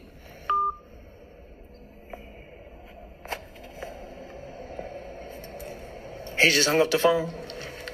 All right. I mean, I gotta know the context. I think you're allowed to curse out your kids. I hate this kid doing this, man. Why can't you curse out your kids? You can. Like, Why is this bad? because he's normal in the black. Kirk Franklin, that's what I was going to say. Growing Kirk Franklin. He's a black singer. He's not a pastor. His fan base is not white enough to care about this. Yeah. You got a black fan base. They're going to hear this and be like, I don't give a fuck. Yeah. Yeah, that's a regular phone call. Yeah. Yeah. But is he not allowed because he's religious? Is that the idea? That's the I think idea. that's what it is. So what is he supposed to do? What are religious people supposed to do in that situation where their kid does something annoying where you want to put your foot up their asshole? You gotta I think pray. you just hit him. Yeah, Growing up in the Christian South, you get whipped. You just yeah, don't so you're cuss while allowed you're to do doing that. it. There's no, it doesn't say that you're not allowed. Man, fuck his son. How dare you? Fuck Yeah, you. trying to How expose dare your you pops? record? Yeah. Bitch ass motherfucker. That is some pussy ass I hate that shit, son, yo. Yeah, this was happening to Alec Baldwin, right? What happened with that? He was cut. Oh no, was that Mel Gibson? He was cussing out his daughter, and then and his daughter like exposed him, recorded. No, it. that was his wife, son. Yeah. Yeah, Was but white? he called his Yeah, like his baby 6-year-old mama. daughter That's what it was, a greedy yeah. little pig. The little girl's like 6. Wait, what? But now we have happened? do we have a double standard though? Hold on 1 second, because that is hilarious. If he called his 6-year-old daughter She was a young. greedy little pig, This is like early 2000s we're talking. Nah, we don't need that 2006, video, 2007, something like that. we're gonna need that video, bro. Yeah. Okay. I don't understand why you can't be upset at your kids, bro. The Mel Why- Gibson was not very defensible, but this shit, I defend this, and I defend you're a greedy little pig. Yo, yeah, maybe she Like, was, but like, I just don't understand why people are up in arms. Is it because he's what is it called, proselytizing all the time? Is that Yes, the term? that's- So it's like so because he's saying he's pushing the gospel, he's supposed to act that way in his life. Is that You're not supposed to hypocrisy? cuss. Like a Christian who walks in, I guess, walks in the faith or whatever the term is, you wouldn't cuss. In general. Oh, so it's just the curse words. It's the curse words. It's not about the violence. That's what's funny. This is the Alec Baldwin phone Hey, I call want for to tell Doug. you something, okay? And I want to leave a message for you right now, because again, it's 10:30 here in New York on a Wednesday, and once again, I've made an ass of myself trying to get you a phone to call you at a specific time. When the time comes for me to make the phone call, I stop whatever I'm doing, and I go and I make that phone call at 11 o'clock in the morning in New York, and if you don't pick up the phone at 10 o'clock at night, and you don't even have that goddamn phone turned on, I want you to know something, okay? I'm tired of playing this game with you. I'm leaving this message with you to tell you, you have insulted me for the last time. You have insulted me. You don't Is this have Justin the Bieber's brains wife that he's talking about? or the decency. No. Oh, that's as a Stephen human Baldwin. being. Yeah. I don't give a damn that you're 12 years old, or 11 years old, or that you're a child, Or that 11 your years mother old. is a thoughtless pain in the ass who doesn't care about what you do as far as I'm concerned. You have humiliated me for the last time with this phone. And when I come out there next week, I'm going to fly out there for the day just to straighten you out on this issue. I'm going to let you know just how disappointed in you I am and how angry All right, I am pause. with you that you've done this to me again. You've made me Do any of y'all know what he did feel like shit. or she did to him? She wasn't answering his calls, right? That's it. Yeah, that's what he's saying. That's I'm the tired of only you thing? turning your phone off. That's what seems to be it. Okay. She Answer was your- 11. Yeah, but answer your fucking phone. Like, I get that frustration. Sometimes I'll text Mark 3 times because I need some shit. He don't pick up his fucking phone. That's what that message I want to leave. What? I'm not a thoughtless little pig. You are a thoughtless little I'm pig. not. Dude. Yeah, you No, are. I'm a You're thoughtful. thoughtless? I I'm a thought it was thoughtful little greedy. pig. No. So here's the thing I don't understand about this. Obviously, it's bitch ass of the kids to expose their parents. That's some fuck shit, right? I'm annoyed about that.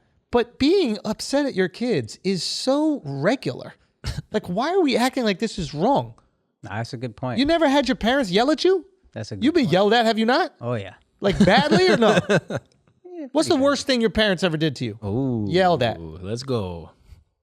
I don't remember. My dad yelled at me one time, and he used some village Hindi that I swear to God I've never heard him use again. What I it don't sound know what like? it means. Grab the machete so it makes it real. But I don't remember. I was just like, what the fuck is he speaking to me right now? I know Hindi.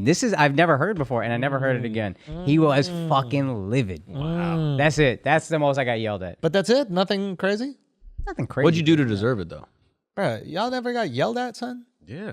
Like, what was it? I mean, like, I had my mom probably did crazy. My parents had a whole other person's birthday on my birthday once. And when I complained about it, yelled at me. Wait, Some what? bitch. One of their friends, one of my mom's friends, bitch. Wait, was she a kid? Whole adult bitch. I literally said to them, I'm walking with my dad, and I'm having like a tiff about old were this. you? I was mad young when birthdays mattered. And I was walking with my dad, and I was like, yo, it's not weird. I remember exactly where I was. Astor plays in Broadway. And I was like, yo, it's not weird that you're having someone else's birthday on my birthday. And then my dad was like, and my dad's the most like easygoing about everything. He goes, I had enough of this. We're not talking about this anymore. Stop being spoiled. And I'm like, spoiled? I can't have my birthday on my birthday? You got some other bitch? Mom's friends? An old ass bitch. This makes so much sense. Done. Childhood trauma. This motherfucker every year comes by. He's like, I don't like doing anything for my birthday. I don't want to do anything for my That's a birthday. good point. That's a good point. I've been scarred. I've been scarred and abused. But you know, this I'm whole, sorry, Andrew. Where's I'm Chris sorry. Hansen when you need him? But this whole story is about your parents yelling at you, and his dad called him spoiled. Yeah. Well, Son, it's not His dad about said, "I've what he had enough." said. It's about what That's he how you did. got yelled at, you sensitive ass They bitch. celebrated some bitch's birthday in my house. They were singing happy birthday to not me on my birthday while I sat in my You room don't get watching the enough. Spice Channel. You don't get enough attention the other 364 days a year. yeah. No, that really is like Yo, some, that is worse than raping your kids, bro. Real talk. That is terrifying, dude. Yeah. I remember exactly what I was. Happy birthday, Day dear to- Katrina. yeah. Fuck you, bitch. That's your Katrina. That shit was my Katrina. Dude, the way that came in and destroyed my household. Let me tell you something. George Bush don't care about white people either. Let's go. He just did a flyover for your birthday, just Fuck looking yeah, at they it. Oh, did. that's Andrew's birthday. So they didn't even do a happy birthday to you both. Oh yeah. They knew I was in the house. I was too young to leave. It was as if they were teasing me. They were taunting me.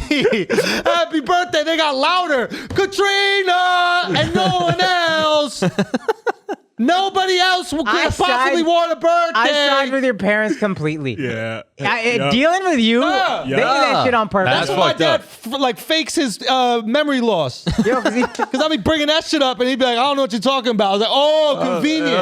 Oh, now we got Alzheimer's when we got to remember traumatic times of my childhood. Yeah. You never turned 7. I never did. Dramatic. Dramatic, this guy. Wait a minute, does that mean I'm 36? Oh. That's kind of cool. You get years I'll back, take a year baby. off. Look at you. I'll take the year back. Can we throw you a 7th birthday? Yeah, we should throw me Yeah. a 7th birthday. We're gonna bro. do that. We're gonna do All that. right, done. Yeah. I mean, it's unbelievable, bro. You're on some Harry Potter shit, bro. I am on some Harry Potter shit. And it was my mom's fault, bitch.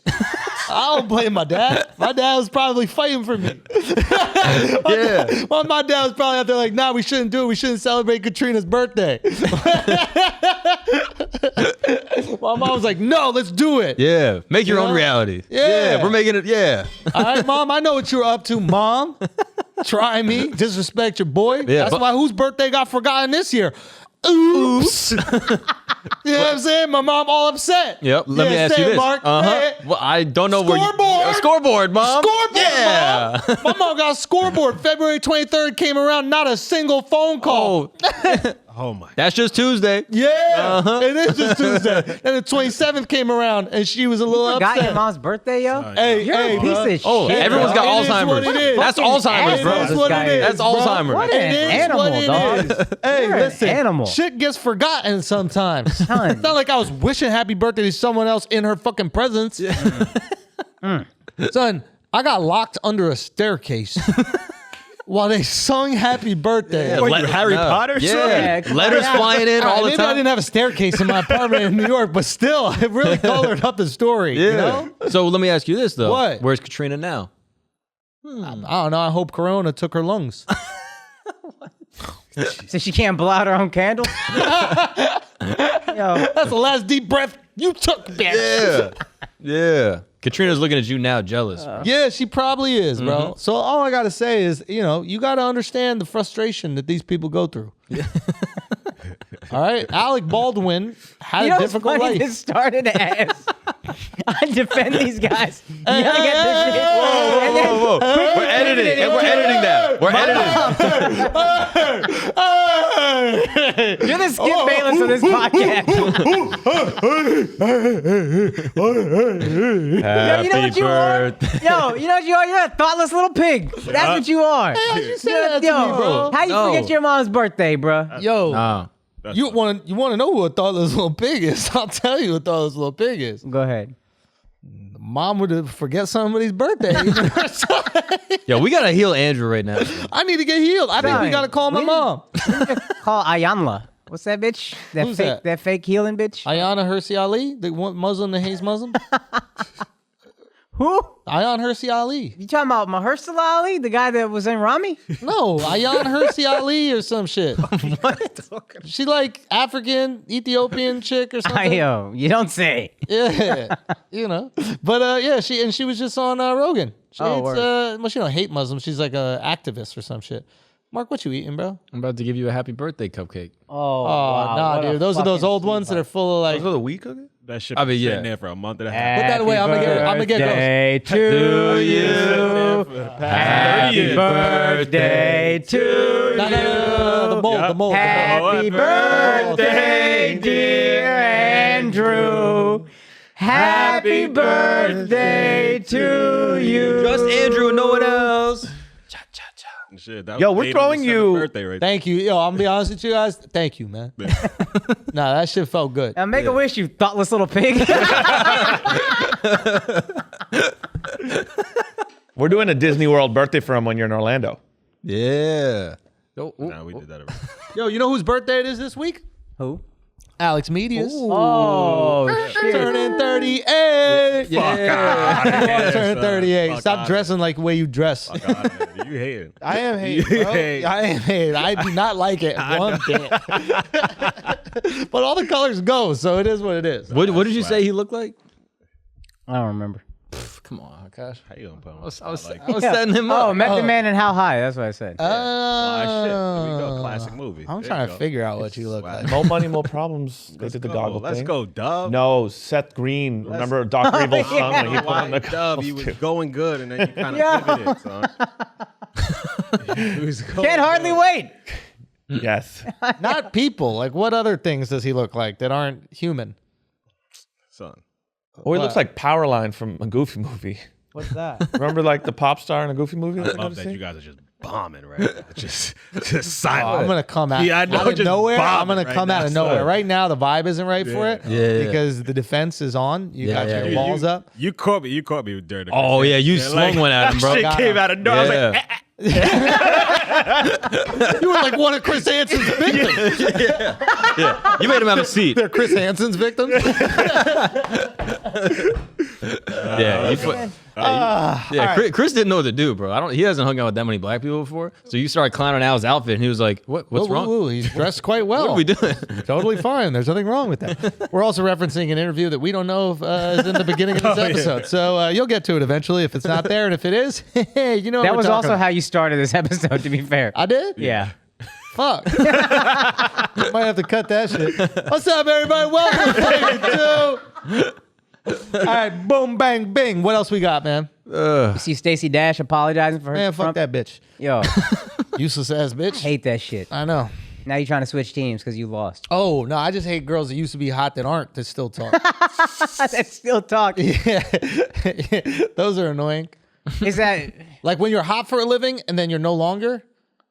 Like when you're hot for a living and that's just what you were. Like you didn't try to do anything else besides to be hot for a living. Yeah. And then when that's over, you try to transition to some other shit. It's kind of pointless. Like, Yeah. like stop it. Right. You know what I mean? Like you did the least amount of work for attention, and now you're like, I still need the attention. It's like, well, you should have put some work in back then. I'm wrong? No, I was just thinking, is it that much more annoying than when hot girls talk? Yo, hot girls, I love when hot girls talk. Like politically? Keep it talking, yo. Like Keep politically? it talking. What do you Keep mean? talking. Politics, whatever you want to talk about, talk. What do you mean? I like it when they talk. What if it's not intelligent what they're It's saying? still funny. They just talking. Like, you know what I mean? They don't know that this is boring. It's fun. It's always fun when they talk. If they talking is interesting, it's interesting. If they talking is dumb, they're like, they don't know this shit dumb. It's amazing. It's always good when they talk. That's why we listen. And then that's why they talk, because we listen. This is the world. Nah, we just listen because they're hot. That's what I'm saying. But it's like, I'm not taking in or laughing because I'm just not taking it in. Like it would be the same as if I watched it on mute. Al, you have done so much crazy shit to get pussy. You have definitely laughed at a hot girl. Get out of here! You wore big hats and fucking dreads. And You shit. stepped I've done crazy on a shit. fucking platform at a club. So you read a manual. You read a manual to get ass. Get the This is fuck worse. out of here. He Al wins this one. This is worse. If I'm out of here. Al's like, you had a fucking peacock hat, and you're like, you tiptoed. Yeah, you stood on No, that's tiptoes. the same. That's how is it different? Look, this looked more ridiculous. He made himself taller this way. He made himself taller this way. Yeah, That's what it is. It's you the same push thing. the ground down, bro. Yeah. This is more ridiculous. What's more ridiculous? The hat and the book and the lifestyle? I don't understand why that's ridiculous. Mm-hmm. You're going to get a manual from somewhere. You're going to watch your Puerto Rican brethren sexually harass women on the street and learn that way. Fire. Yeah. That's fire. That's how I learned initially. That's fire. And then I learned a better way. Wear stupid outfits. And then the women harass you. Yeah, he's What do you tight. think I'm doing? This motherfucker want all the attention. Yeah. He's just mad you got a cheat code. That's what it is. Yo, you got to do it. Mm-hmm. Do the cheat codes. Yeah. Nah, but it's like I'm sure the cheat code worked great, but some of the L's you take in the beginning, that's where you learn. Oh, yeah. I took some brutal L's. What's the most brutal way you got rejected by a girl? Too many times. Do you remember like a distinct one, like real bad? I mean, I just remember in the club, like when you try to dance with them and they'll like straight look at you to see if you're cute And then walk off. away. Oh. Dude, Oh it's my like you're God, that in just an episode of Next. Remember, remember that show on MTV? Yeah. Next, where the girls could just go next and then you're fucking done. Like you signed the waiver, you got the permission and everything, and they looked at your face and then you were over. Yeah. And that happens at the fucking club. Yo, one time in high school, I was at a party and this girl came by and I was like, all right, yeah, I'll be like cute and fun. That was like kind of my angle. I would just be like the cute flirty guy. Yeah. And she had money in her hand and she was kind of drunk. And so I like gave her a hug and I was like, oh, I'm going to take the money. Like, oh, thanks for the $5. Yeah. And then I took it out of her hand and she didn't realize that I took it out of her hand. And then she saw me with the money and then looked at me and goes, did you just steal my money? And I was like, no, I was trying to be funny. Like I took it as a joke. Like you saw me take it. She goes, no, you just took that out of my pocket. And I was like, no, I didn't. And she starts yelling at everyone in the whole house. And all these guys come over and they're like, yo, why'd you steal her money? And I was like, I didn't. I was doing the joke to try to be nice. And then they all got pissed at me. I had to leave. No. Yeah. You know what's crazy? Mark told us that whole story as if we don't know he's homeschooled. Like he was at a family doesn't matter if my reunion. sister, okay? You took your cousin's money. Why does that bro. matter? It's okay. Why does it matter? Okay, it was $5. Okay, I try to be friendly. Sorry, I'm friendly. In your story, that's his cousin that he's hitting on. That's a Florida shit right there. It's a Florida What? shit. It's a Florida boy. Yo, they kicked you out the party though? Yeah, they were kind of just like, yo, like, did you steal her money? And I was holding her money. Nah, like, but you did steal it because you have to give it right back after the joke. Yeah, You was well- holding it for a minute. So Nah, Yeah. she noticed as soon as I came out of the hug, and she was like, "Oh, why do you have it?" And I didn't have an answer. I was like, "For funny." And she's like, "Why is that funny to steal my money?" And I was like, "When you say it that way, it's not really funny." Yeah, it's not funny, but it's kind of cool. It gets the conversation going. So then I had to leave. Yeah, that was it. What was her name? I actually don't remember her name. Katrina. Yeah, it's probably Katrina. Probably Katrina. Them Katrinas, Fucking bro. Katrina. Can't Them trust no Katrina, boy. dog. All right, what about you, Akaash? Oh man, so many. So many. I've been the ugly friend where like we were at a club and then a girl wanted to dance with my homie. So then the other friend was like, all right, man, I'll dance with this motherfucker. And I'm just here pretending I have to dance with her for my homie. But I know I just got rejected by this bitch and we got to still dance. It was the most disheartening, just fucking sitting there for one song. Like you told me I'm ugly and I still have to dance on you for 4.5 minutes. What the fuck is this? She looked at me like, like No. oh, you could. She was not vocal, but you could see the look. You know, when you see the look, like Fine. all right, He's like a Make-A-Wish yeah, kid. like He's exasperated. like a Make-A-Wish. I'm Yeah. the favor. You know what I mean? And I still got to dance with you. Oh, bruh. Bro, I remember once I liked this girl that worked at the grocery store. You know, my folks had that little beach house, right? There's one store in the whole fucking community. There's only one store. It's the grocery store, right? It's the only way you could get anything. And I liked this girl, right? And she was not feeling it. Yeah. And I was low-key. I'd be walking around with my shirt off when I'm young as fuck, probably 12, 13, flexing the abs. Yeah. It's not there. No you know what I pecs. mean? No pecs, nothing, but like the abs low kind of there or whatever. I was really into it, not feeling it. And then she ends up hooking up with my boy. Ooh, And she knew that I wanted it. And then she ended up hooking up with my boy, this Katrina ass bitch. this Katrina ass bitch. And I had to see her and check out with items for a whole summer. Son, for a whole summer, just watching her look at my loser ass. Nah, that's where you flex, bro. Nah, you get the Magnum condoms. You go, yeah, bring it up, bitch. Could have been you. Bring it up. But I guess it's me. I'll jerk off into these condoms all night. So that shit was brutal, bro. Fucking walking up to the counter, just slamming your shit down. Yo, you don't got self-checkout in this whole fucking shitty-ass grocery store? Making her do mad extra work. I'll take a bag. Yeah. Oh, and a plastic bag. Double bag that shit. Yeah, you don't need her, bro. Yeah, you're right, man. yeah. I did fine. Yeah. Single though, and you can learn to laugh at yourself when you get rejected hard. Then you're liberated. You're Bro, free. those guys were the greatest, man. My boy Siddiqui was a fucking legend, bro. Yeah. Do you ever meet Siddiqui? The best. You met Siddiqui, yeah. So Siddiqui was an absolute legend. This guy would hit on anything walking, Jamaican, shouts to Jamaicans, and anything walking. And he had a pretty good success rate, but when it didn't go his way, it meant nothing to him. Absolutely nothing. Hilarious. Wasn't even angry about it.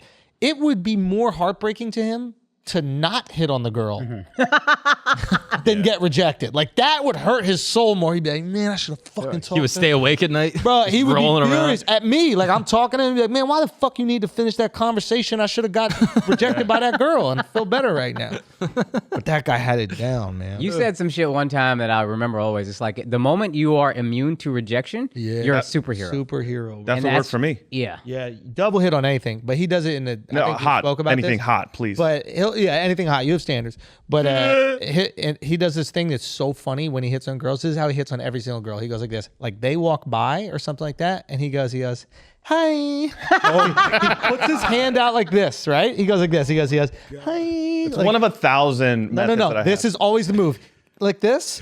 And it confuses them for a moment where they're like, is he gay? Like, what's going on? And then he just goes in and starts laying it on. Oh. But he gets in. They think there's like a That's sale like when for Andrew would shoes. wear the top hat. You just need a signal. You need a thing. You're right. There's a fish.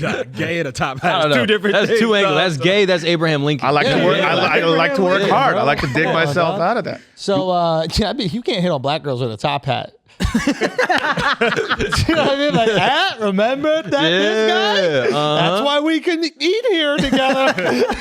That's kind of smart, actually. That's a good ass You know, point. you gotta dress like the savior. Yeah. If you want Indian chicks, how do you dress? Whatever your parents tell you to wear. Yeah. No, I'm talking about if you're not I was Indian. gonna say Gandhi. But Gandhi. You know Oh, what you I'm gotta saying? dress like okay, I see you now. Right? I was in my head about that Patrice bit about hitting on black women. And he's just like, you can't be like, how you doing to a black woman. If you say, how you doing to a black woman, she'll call you a how you doing? Get out of here with that old haggard ass shit. How you doing? I'm supposed to take my panties off now? It's so good, dude. Dove, biggest rejection you ever had? Yeah, so I really loved this girl for years through high school. Tried everything, was friend zone, take her to clubs, we danced, she would tease, the whole thing. She ends up going to UC Santa Barbara with me. And then I brought her out to a party, and I was like, all right, I'm going to make my move this time. And then she met fucking Andrew, and then that happened. And I'm like, This is not true. bro. This is not true. This is not true. It's- I did strike it down. I did split it open 100%, but I did that for you. That's fucked up. Thank you. I did that for you. That's like your homie who fucked with the supermarket. He kind of didn't do anything. Motherfucker. He didn't do he was anything getting wrong. spiteful. That's childhood trauma. He was trying to get even. Motherfucker. Foul. Motherfucker Yeah. would be not even paying for shit at the grocery store in my face. Wow. This bitch, swag. this I bitch like would that. let him get the free gum and then charge me for gum right afterwards. Wow. That's insult to injury. Was she dog. dissing you like that? She was dissing me like that, Yeah. bruh. You're- Making me pull a whole quarter out my Ford shorts. Scan your dick. Oh, baby carrots. Oh, weird. This spiteful ass bitch. But that's not fair because he had a girlfriend the whole time that he was in high school. So he wasn't really. You were trying- protecting him. I was protecting protecting him. No, it was when I was single, but in And the girl had the fatty, bro. Yeah. White girl, fatty. Ooh, let's go. She had, the best. bro, Al, let's go. Al, you would have been proud. I mean, this girl had the fatty. Did she not? Number one. Number one. Yeah. Okay, I'll give a real one. You have to be Volleyball. Wagon, bro? The covered wagon? Bruh. Oregon Trail? Oregon Trail. Let's go, baby. Covered wagon. We're going west. Come on, Dub. It was going down. Your boy almost died of dysentery. That's how it's going on. Yeah, it's a gold rush. That's foul. No, dog. okay, but I'll give another one off of Alex's that you have to be in your mid-30s of like when you would go to these like just the clubs. Girls would be, you got it. Andrew has it. Girls would dance facing each other, and it was like where you would freak behind girls, and so you actually would go up to girls that didn't even really look at you. They're dancing. You just kind of go behind them and go with the rhythm, and you don't get rejected by them. You were assaulting women, basically, but you don't get rejected by them. You get rejected by the friend. If the friend thinks you're hot or you're good or you're dancing, they'll give a signal right in front of your face. But when they reject you, you're looking at the friend. And the friend give is the like, face of the rejection to that, and you're like, hating, just a little like hating. They do that spin move, then move them away. Spin move. Hating, bro. I hate that shit. Hating, bro. But that was wild that we could just dance like that. I don't even think we wanted to dance like that. No. But we just thought that that's how you supposed That to. You have to get rejection good is- at dancing like that. Yeah, though. that And it was rejection wild. is instant, Those yo. are days, man. You like that? Yeah, I love that. Wait, why? Yeah. It was just good. Puerto Like, Rican. If you were good Reminds at me of, like, dancing, home. that was it the was best. Tinder in person. Yeah. Ooh, yeah. But it's Tinder if the friend has the phone. Now, You know what I mean? Yeah. And now it's just up behind the girl, like, please. Yo, you know, it's the worst. Like when you would make like eye contact with a girl from like kind of far away on the dance floor, and then you thought that it was a yes, so you start like dancing up to him, like moving in between people, and then you get there, and this bitch was like, "You thought wrong." That should be happening. Thought very wrong. We're not dancing. Now you gotta slowly dance back to your friends in between all the people. And it's so crazy because that's before. And then it takes long to get back to your friends. So you just got 4 of your friends just going, ah! You got rejected. What did you even look at? Like, I think now? I've gotten the. No. I think I got the. Like nah, shoot bro. away? Like, come on now. No. Oh, that's fire. That's a barnyard That's animal move. vile. I used to be tight when they like girls would say they had a boyfriend at the club. Like, I have a boyfriend, and I'd be like, "The fuck you doing here? What the fuck are you doing here? I just meandered through everybody in the whole club." She lying every So New time. York, son. Son, I'd be to be tight. New York, I used to be New York. Your boy's Miami right now. How many boyfriends you have? Just one? Just one boyfriend? That's I'll come back with the Latin answers, bro. Dude, I used to have little comeback lines when they would say that shit. Yeah. I would say that. Like I have a boyfriend, and I would be like, "Oh, you just got one?" Oh, that's pretty one good. boyfriend. That's good. Hit him with the, just because there's a goalie doesn't mean you can't score. Hey, I've never wait, said what? that. What? That sounded creepy. He's man. not- that's why I've never said That was it. charming. That was Nah, alarming. he's the goalie, bro. Nah, you know what it is? Is weirdly similar to stand-up. Like, the audience, if they heckle or whatever, is only going to say a certain amount of things that are all kind of the same.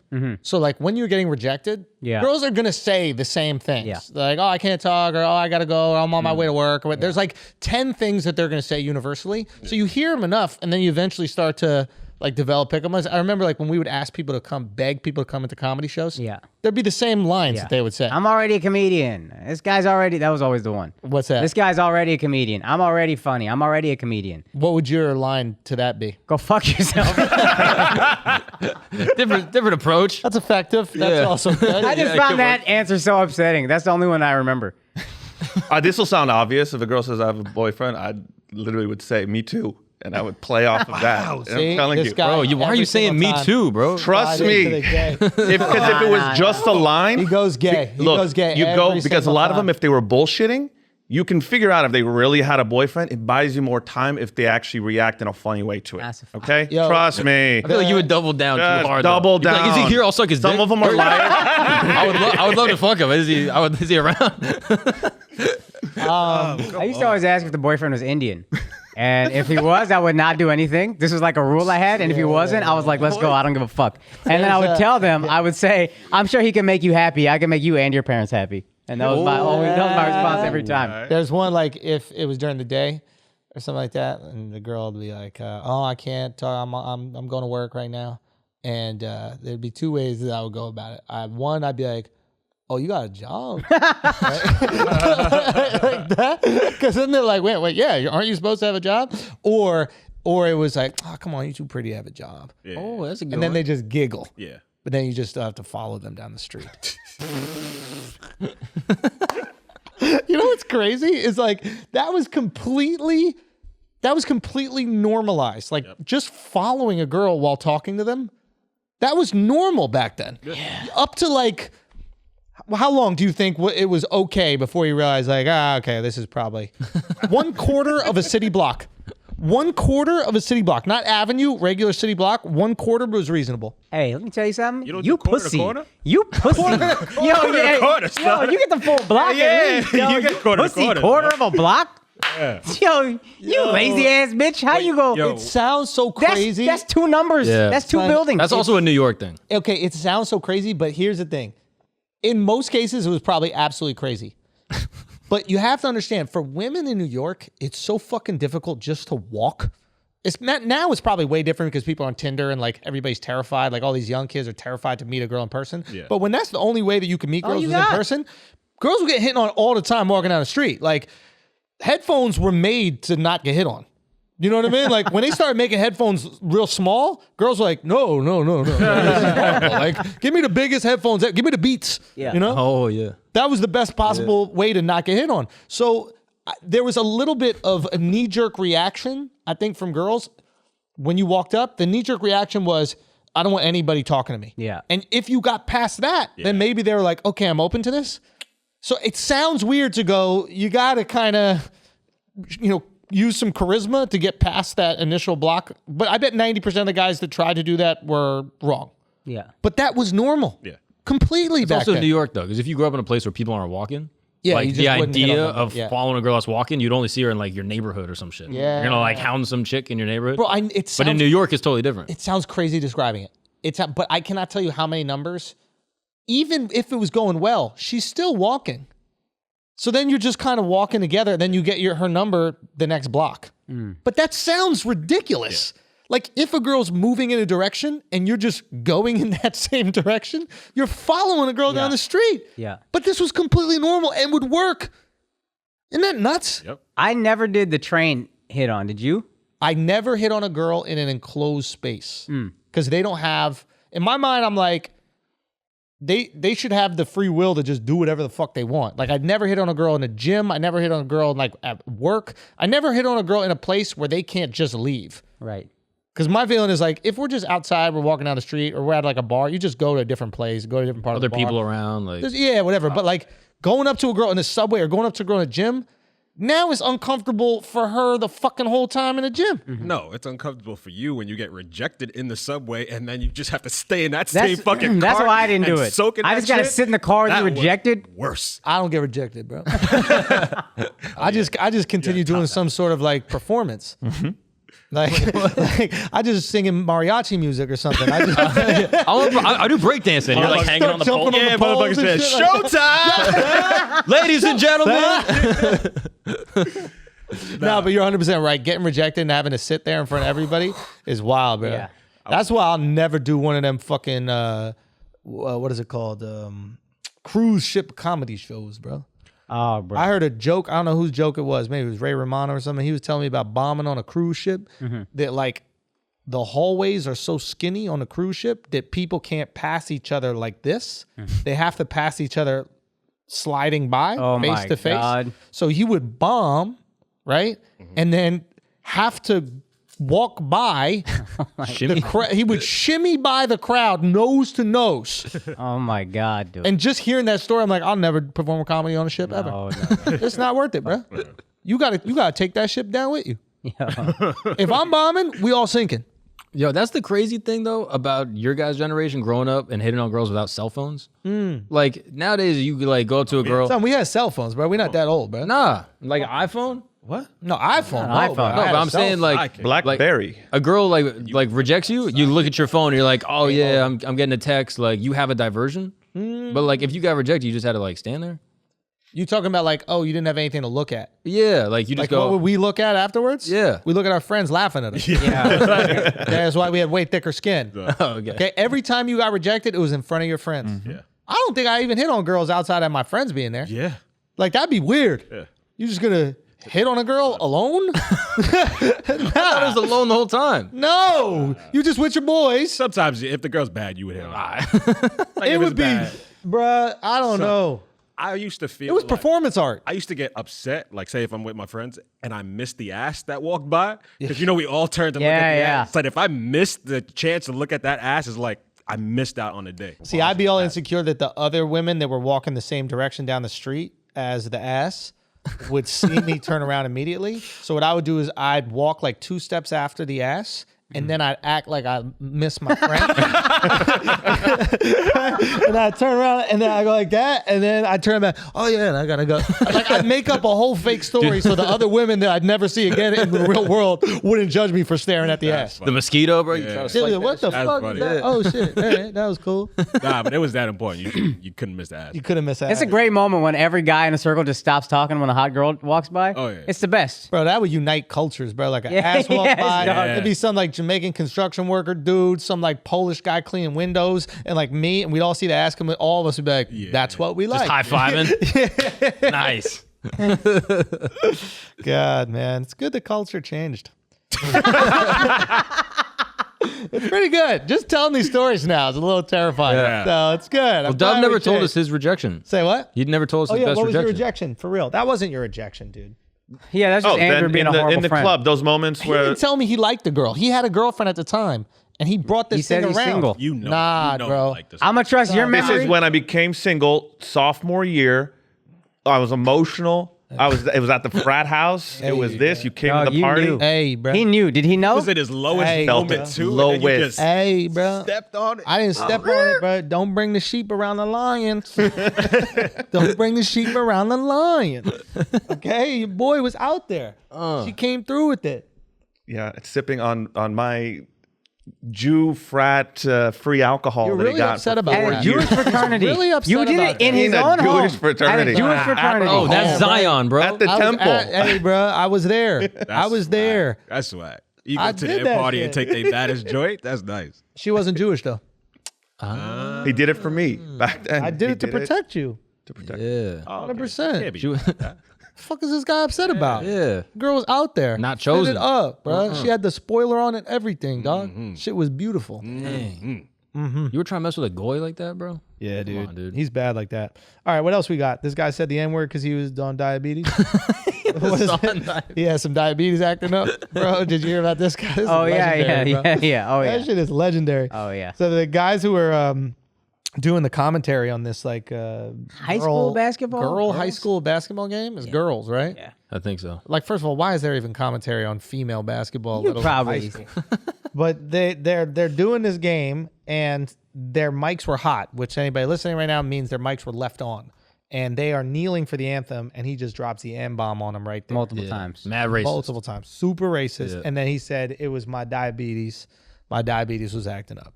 Al, do you believe it? My sugar spiked. He said his sugar spiked. Come on, son. Hell no. Come on, son. Hell no. Fuck outta here, son. Fuck out. You never had that happen? You get you're hungry, you get angry? Yeah. Yes. All right. I don't get racist. That we know.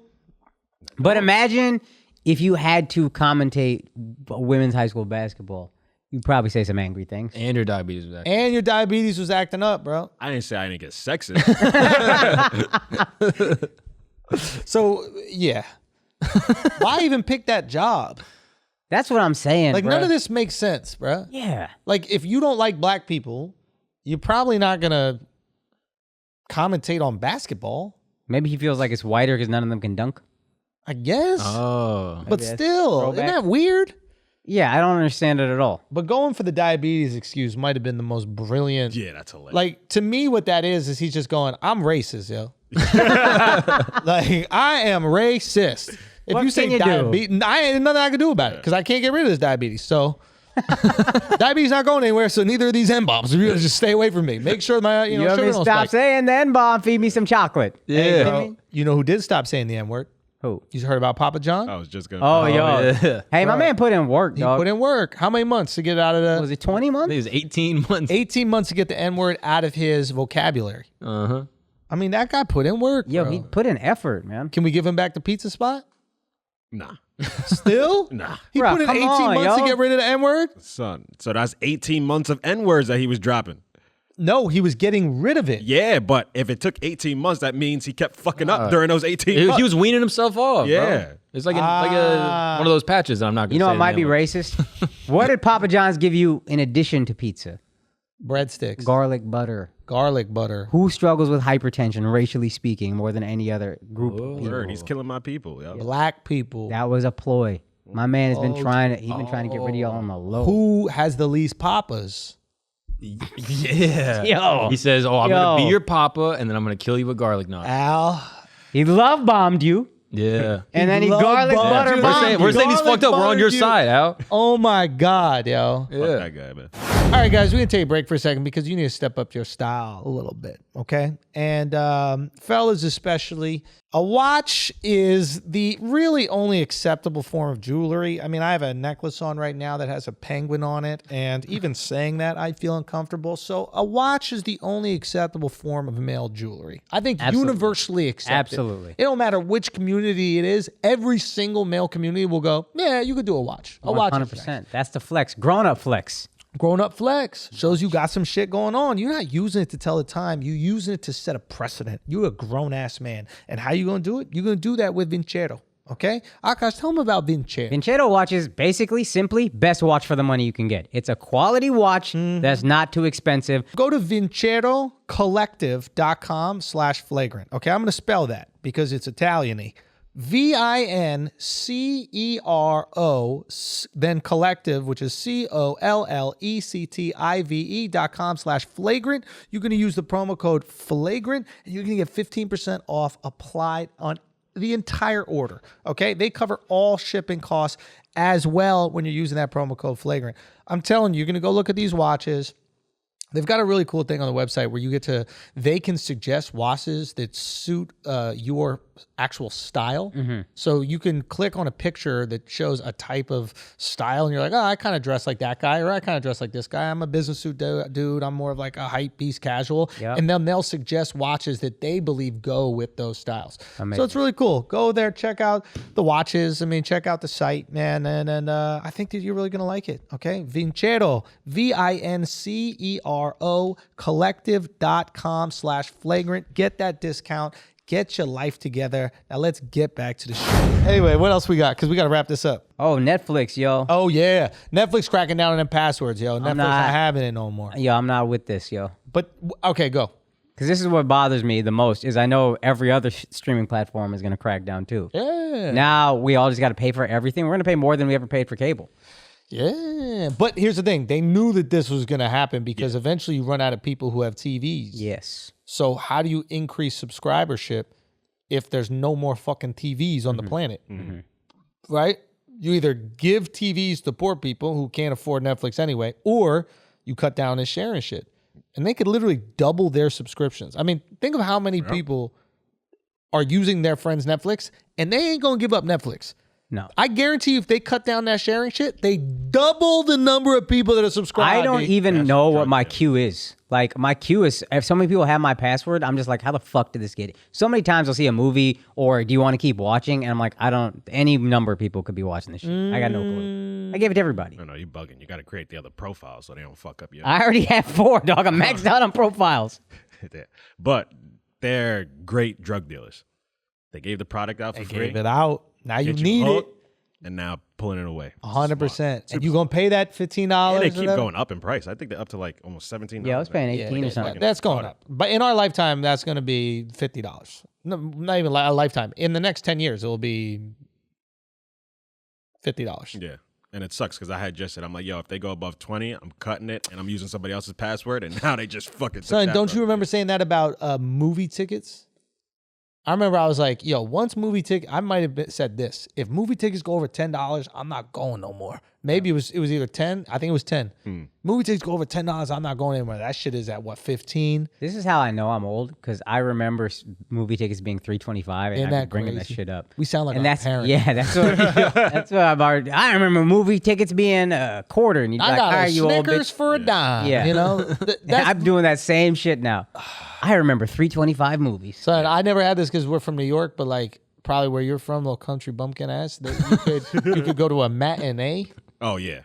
Like, That's Yeah, I shit think we all had the that. time. wait, you had matinees? Yeah. How'd you have matinees? What are you talking about? It's the first showing before noon or some shit like that. I think It's they cheaper. still have it. Yeah, I think you're just so not New York that you don't know what's going on in your own city. That was the most insulting thing you said this whole podcast. Yeah. That was spiteful, bro. Yeah, why don't you get a new shirt? They're coming. But yeah, but when tickets prices started going up, then I just started watching a second movie for free.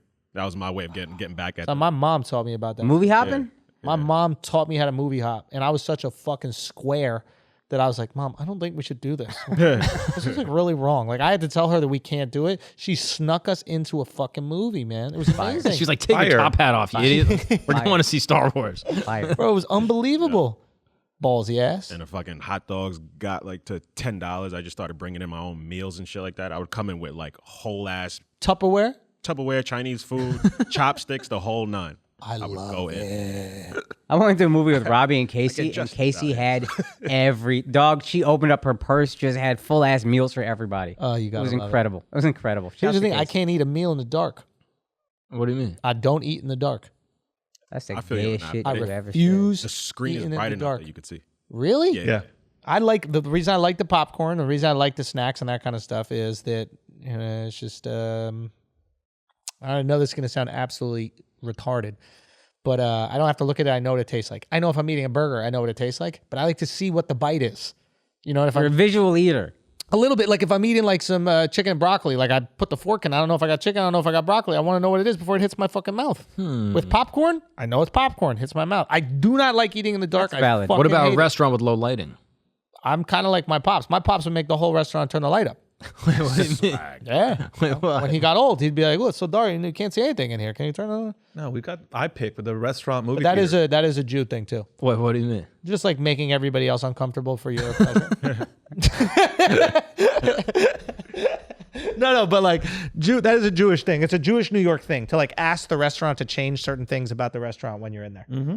Like turn up the AC, turn down the AC, like turn up the lights.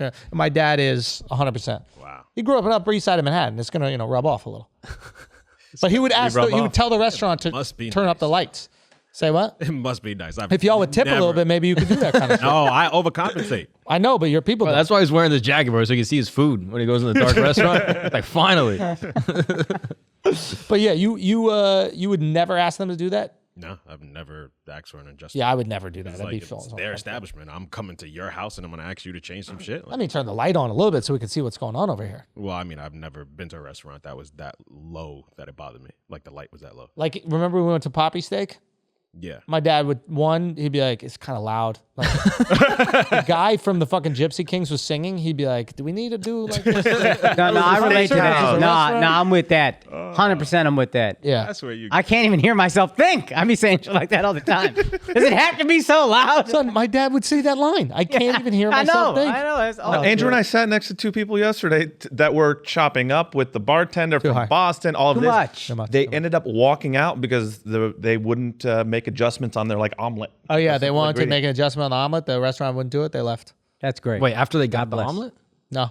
Before they ordered? Before they ordered. They ordered cocktails. We sat at the bar like just like morning cocktails, and they walked out. Yeah, it's great. Not lovely Jewish Gotta couple. respect it. If I got to be loud to talk to you and hear you, I'm out. I want no parts of it. Now, do other Jewish people hear that and they understand? Oh, dude, Dove spotted him out, fucking truffled him out, dude. Oh. And he was big, like very transparent about it. Like he starts a conversation and like within 2 minutes he goes, "What's your last name?" He goes, "What's your last name?" And he's like, "Schwinkle" or something like that, right? Something like that. Schwinkle.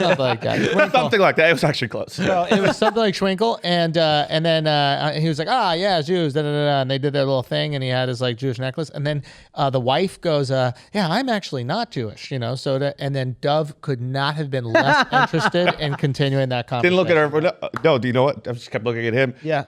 By Why'd the you way, think we the went guy was a outside. sellout? Andrew was going back home. I had to go south to friends. They drove me. Of course they Wait, did. what? Truffle. I knew it. You got Jewish Uber, bro? You got Juber? You got Juber down south? Because I wanted to get to know them better, see like whatever. Like they were just dropping these things. It was like they're new to Miami, moved into like the Fendi condo, and I was just like, I like making friends. Jews don't trust Uber. That's why I had to do it, bro. You think? Yeah, German word, dude. Son, yeah, come on. Yeah. Uber. I'm not trusting that. Last time Germans had control of a destination, that shit did not work out well for you. Uber bad for you guys. That was uber bad. Joke. Is this your final destination? What did you say? All right, guys. Listen, thank y'all so much for listening to Flagrant 2. Thank you so much for spreading the word. Thank you for telling your friends, telling your family, telling the world. We have a Patreon, and it is the biggest comedy Patreon in the world. No big deal, but we want to be the biggest Patreon in the world. So we want the asshole army, you guys that haven't listened yet, to go subscribe. I'm telling you, there's nothing that has this much value on the planet. You get a new episode every single Friday. Patreon.com/flagrant2, a brand new episode of The Flagrancy every single Friday. I mean, there are different tiers. $5 is probably what most of you guys are doing. We got the captains out there doing it big. We also got the lieutenants, but just think about that. 4 episodes a month, $5. $1.25 an ep. Spending more on coffee. Continue the flagrancy. Spread the word. Spread the love. Thank y'all so much. We going for number 1. We appreciate you. God bless.